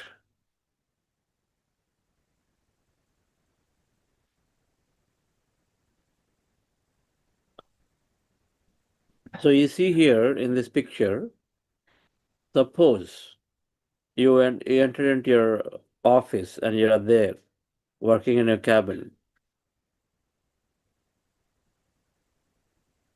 And then you're hearing through your ear that someone is shouting. Then your frontal brain is trying to pacify you and say, relax, cool down. Cool down. It is okay, it is not threatening, it's your boss only. Because all happens in that split-second fashion. When somebody is shouting, you can imagine this to be anybody. In this example, if you're saying it's your boss, it could be your spouse, it could be your in-law, it could be somebody, your neighbor who is always aggressive with you. And so first your ears are gathering this information, then you're saying, okay, someone is shouting, then your frontal cortex, neocortex, which is the outer brain, the conscious brain, and that there is a frontal area here. We're saying, don't worry, it's your boss, because it senses the voice is like your boss. It's okay, fine, no problem. But then I is seeing now, in case that person is walking down fast, it's saying, okay, he's charging down. It's coming too fast at you. Then the frontal brain is saying, okay, wait. Let me calmly think and say, why is he coming down? Then our eye is giving another signal. He's saying he's coming too fast.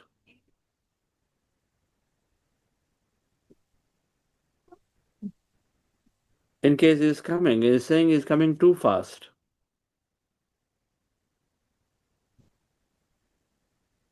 And so then, dear friends, when the frontal cortex, which is the conscious mind, is supposed to respond, but in case these events happen little more strongly, which is where a lot of emotion is occurring, then suddenly your brain switches and then it bypasses from the frontal brain neocortex, it switches and then goes into your subconscious mind, amygdala. The amygdala, which is part of the subconscious, takes over.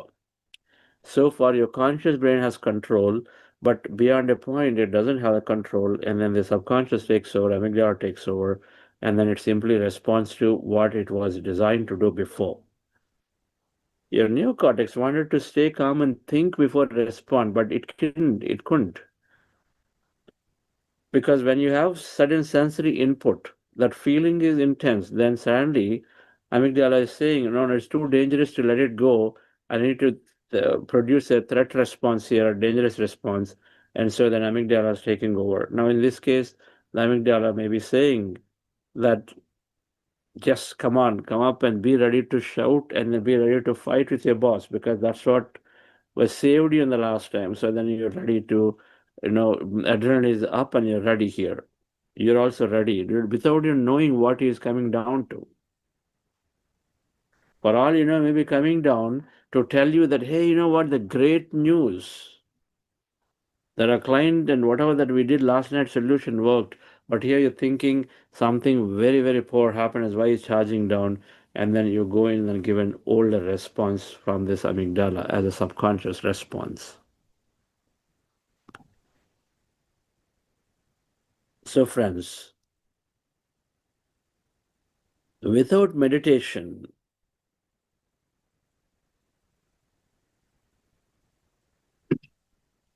we bypass the frontal cortex.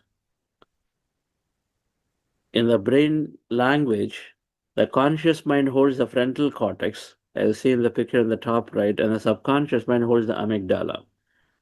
Amygdala is responding based on the past, and then frontal cortex is trying to be in the present, so it's called conscious brain, conscious mind. But without meditation, we are invariably bypassing the frontal cortex and then going through an amygdala reaction, and that's why our reaction is unconscious. We wanted to be in control, but we couldn't, and then we're simply going back and switching to an old response that was repeated several times with your boss, and so then you go and do the same. You're ready to shout, you're ready to argue, you're ready to do or run away from there. But with meditation, when the conscious awareness is there, meditation, since it helps to develop the situational awareness area in the conscious brain, and then that gives us the choice to hold on to the control with the frontal cortex, which is in the conscious brain, and as a result, then we provide a conscious response opposed to an unconscious reaction.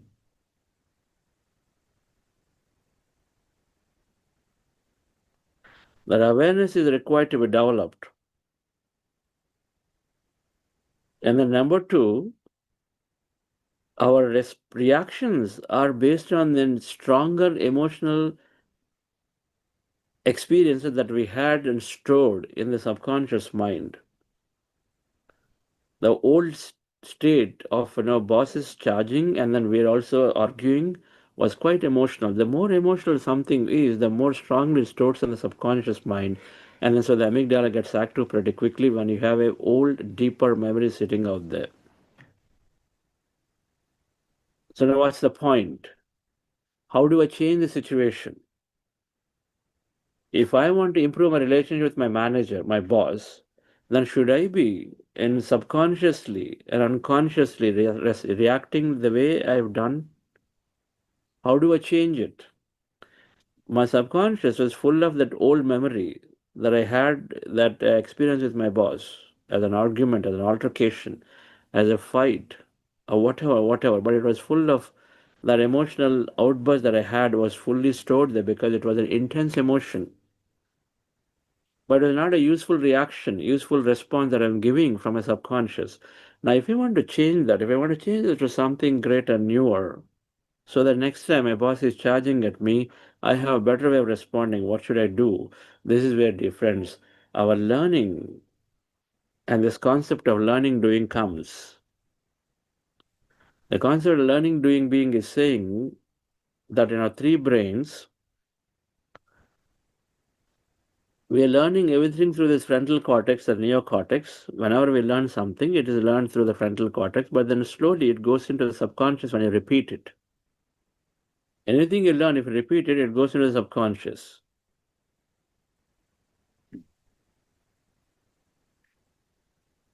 We ought to repeat enough times to go into subconscious. Second, if you do it with a heightened emotion, then also it goes into subconscious. Wherever you have an emotion in your learning, then it goes into the subconscious straight. So you're learning knowledge. That knowledge, if it wants to be sitting down as a responsible choice into your subconscious, then it has to be learned either by repetition or by intense emotion. What does it mean?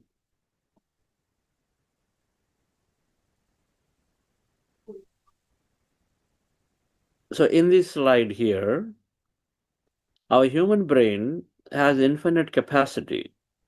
There are all these neurons that are firing in our brain. It has more than 100 billion neurons. And each neuron is connected to another neuron, what we call a connection, neural connection. And brain is constantly firing these circuits to form these connections to every time it is learning new information. Every time you're learning new information, suddenly connections are formed. Today, this lecture we are hearing, when you're hearing this lecture, first time you're learning, then by the time you finish the lecture, you would have formed a billion connections easily, a billion connections to store perhaps 15 minutes of lecture and talk. So the neurons are fundamentally forming a lot of connections to store the data. Because you're storing visuals, some slides are there, you're hearing my voice, and so you're storing information. Now, every time you learn, a few connections are formed. Every time you repeat it, more connections are formed of the same. That's how brain is learning. So today you hear this session, then let's say a billion connections are formed. Now tomorrow you rewind this and you go back and listen to the recording. Then another billion are formed on top, and so it becomes more stronger of that memory to remember this. So learning, dear friends, is a new connection, and memory is a stronger long-term connection.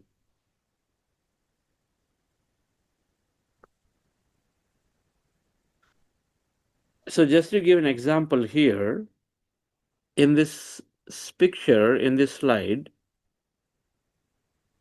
we've got a concept of, let's say, you're learning something called apple is red. Suppose somebody tells you apple is red, simply text you're reading in a simple page. When apple is red is understood, it is just an English text. You're reading and then forming maybe 1,000 connections. But then suppose somebody shows you a picture of apple visually, then you are storing the same information in a million connections. Suppose somebody shows you a video, a YouTube video, which is telling you the same thing. It is showing a nice apple or to a tree, and then red shiny apple, and shows a lot of apples with leaves in between. And then as it turns, there is something comes on its red color. As it turns, somebody is taking a nice bite out of it, and then you're feeling it, then they're saying, something like that. There's a fresh taste of it. And then the feeling shown here, and they're looking at it and saying, wow, these apples are so beautiful, and then they're so inviting, and all of that is shared in a video, but then the information is same. Apples are red. But now, dear friends, when you have the feeling associated, the context, the voice, and all of it associated, then you are perhaps forming a billion connections to store the same information called apples are red. In one case, you store it in 1,000 connections, in another case, 1,000,000, another case, 1,000,000,000. The billion are formed when you are learning something with a lot of feeling, visual, experience of people around you. Which means that, dear friends, when you store something with a lot more connections, then you have better memory of it. You remember it. When there is a lot more feeling associated, the context is there, suddenly much more has to be stored in your brain. That means you remember it a lot more strongly and a lot more longer. This goes into your subconscious mind. And what is there in subconscious mind becomes a subconscious response by the subconscious amygdala whenever there is a situation coming. Now, dear friends, when you put this into perspective of that example, that your boss is charging at you in an office, and you responded, and then you shouted it back to him because you are responding based on the old memory that is sitting there. Now, if you want to change that behavior, two things need to happen. Number one, you're learning through this class and say, hey, look, it is possible that his shouting is coming down only to tell you a great news that your solution works. So there is a different perspective. So please, next time when this happens, hold off, pause. And in order to pause, if you can't pause, have a stone in your pocket. And if you touch the stone and it's your boss, then you wait for a moment. Because stone is something different, it's not a pen. You don't put a stone in your pocket, but have a stone or a tomato. I said that's the way, that's a technique, by the way. Anybody wants to control emotion, keep some unusual object in your pocket. When you touch the object, then you know that, okay, I need to pause. And you learn that by pausing, you don't lose, but instead you gain everything. And so when your boss is coming, charging next time I hear, then you simply pause and then use the new response you're learning today. Now you're learning this with a lot of slides here, with the visual. Now suppose you learn the same thing in an in-person class. An in-person class here with me here, there is Sandraji, there is Mitsuji here. They're seeing it. There is a light here. This room is there, pyramid. There is a context here. On a Shivratri night, we're talking about a concept of learning, doing, being. And so there's a lot more context to it. So they're remembering this on a day when they learned, and they're talking about how do I change my response to my spouse or to my boss. And so you have a lot more context. They have a lot more context, a lot more environment. They're seeing me a little bit animated, my voice modulating, all of this difference, and then it all stored in a lot more deeply. And so you remember the context and say, okay, it's a good thing to pause when somebody is charging at us to see maybe there is something here that I can learn before I react. It can be for good, it can be for not so good, but can I wait? Can I wait to hear before I respond? And so there's a new response, new knowledge you've learned. And then if the knowledge is learned with repetition again, or the knowledge is learned strongly, then here's where meditation is coming. When you learned it once, and the next time your boss is charging at you, meditation builds that awareness. When that awareness is there, and then it giving the control to the cortex, neocortex. And so then that awareness suddenly pulls a new response that you learned. The response said, hey, just pause, wait. And suddenly the moment that comes and all the lights in your brain go on, everything about the lecture comes back to you and say how beautiful it can be if I did. And so then first time, you give a different response, say, let me wait. I heard this. I should just simply wait this time. It's my opportunity.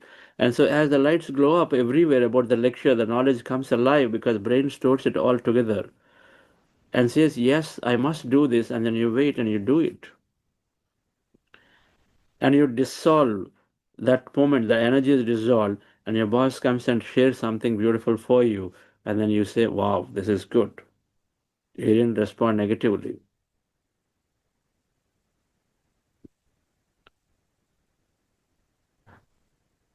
Is it one time sufficient? It's not sufficient. One time is there, it is done. But then your memory is not really stored strongly unless you learn in person with a lot more context, or you repeat it again, a second time and a third time and a fourth time. You listen to this concept over and over for that subconscious program to happen, that I should pause before I respond.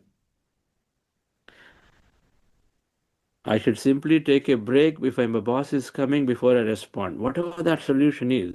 And if you repeat it, you listen enough times. And then difference becomes a subconscious program.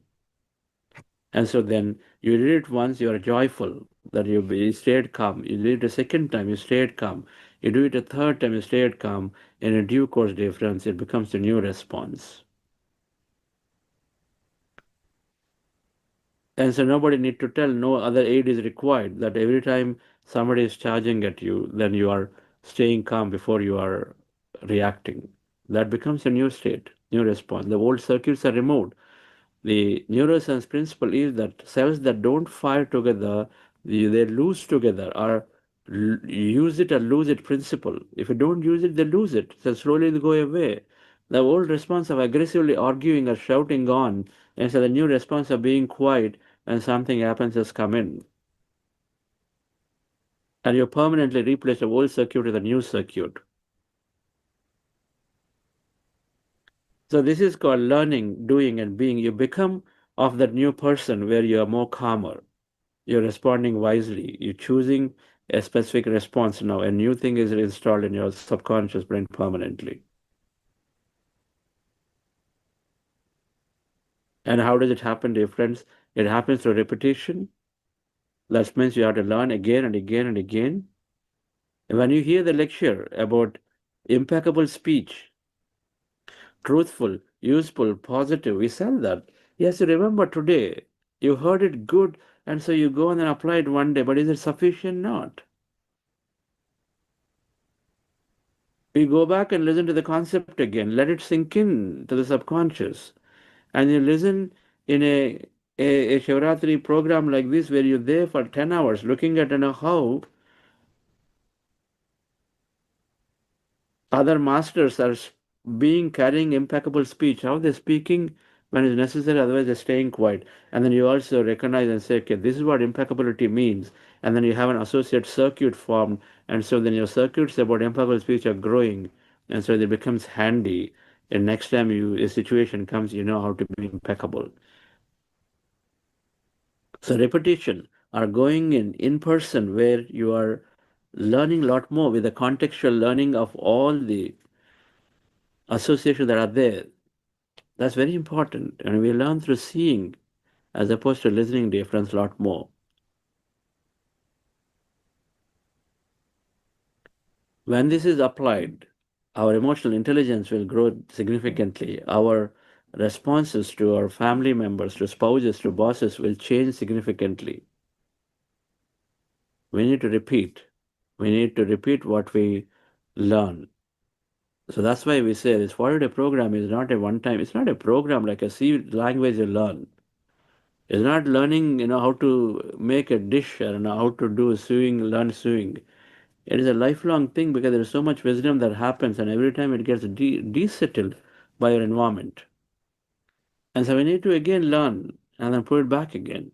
And until the time it goes into subconscious response. And it takes a few iterations. Thank you very much for joining. Let me invite a few of our masters here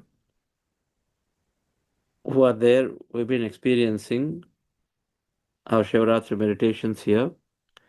And may I ask Metsuji to please come here. And Sandraji, please come. Who else is there? Come. Sit. More close. Yes. You need to come inside, so yeah. You can come more close. Yeah, exactly. Yeah. Yes.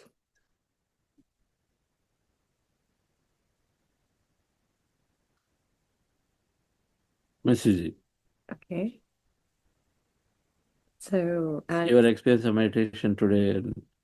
The experience of meditation was very deep and very profound, actually, because we had the privilege of having Sir give us a meditation today over here. We were in a big group over here. We were about 50 people sitting, and we did the whole night meditation. My experience with it was very, I've already shared it once before with our group, but of course with all of y'all, there were a lot of different type of visions that came to me this time. There were a few masters that I saw, I met. It was the first time for me. Have been meditating for long, but not had this sort of experience ever. And plus, I think the best part was that the knowledge that all of us were able to share with each other, the experiences everybody else also had, and it was really beautiful. I think if you all do get a chance to do it with Chandra sir once, the whole night meditation, it's an experience. It's very fulfilling. So, yeah, thank you. Please sing something. Well, today's Mahashivratri, so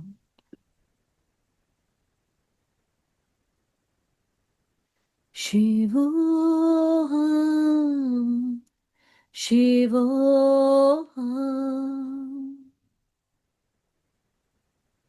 Shivoham, Shivoham, Shiva Swarupoham, Shivoham, Shivoham, Shiva Swarupoham. O Mother Divine, please hear my prayer. Hear my prayer as I pray to thee, as I pray to thee. Shivoham, Shivoham,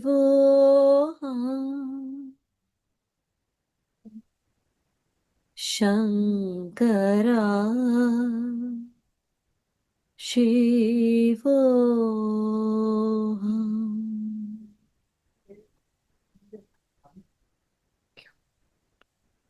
You could hear it, Ratanavel? Yes?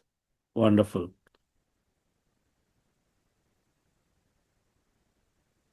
Our master who is dedicating our singing to his beautiful meditations. We want more from you, Miss Suzy. You have to record so that people enjoy these with meditation. Okay? Sure, sir. Sure. We have to do. Yes. Sandra, Master Sandra. Actually, I want to tell something. Please go ahead. Introduce yourself and then say a few words. I prefer to. He said my name. My name is Sandra. And it was a great pleasure to be today with all these beautiful souls. And now we're finishing it also with another group, which is, I'm so glad also to talk to you. Today, meditation, it was amazing. We shared a lot of experience, a lot of knowledge.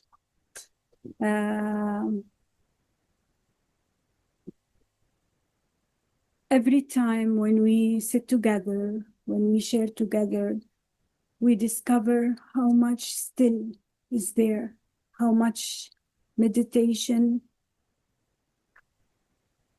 how much places we can go more, how much deeper we can go, how much further we can go. And same as like we learn from our experience. When we started meditation, we think just we're starting it to relax, empty our mind, reorganize our thoughts, whatever. But meditation is much more. Really, it's much, much, much more. And meditation is the way where we can connect with our true self. And for me, I believe this is like the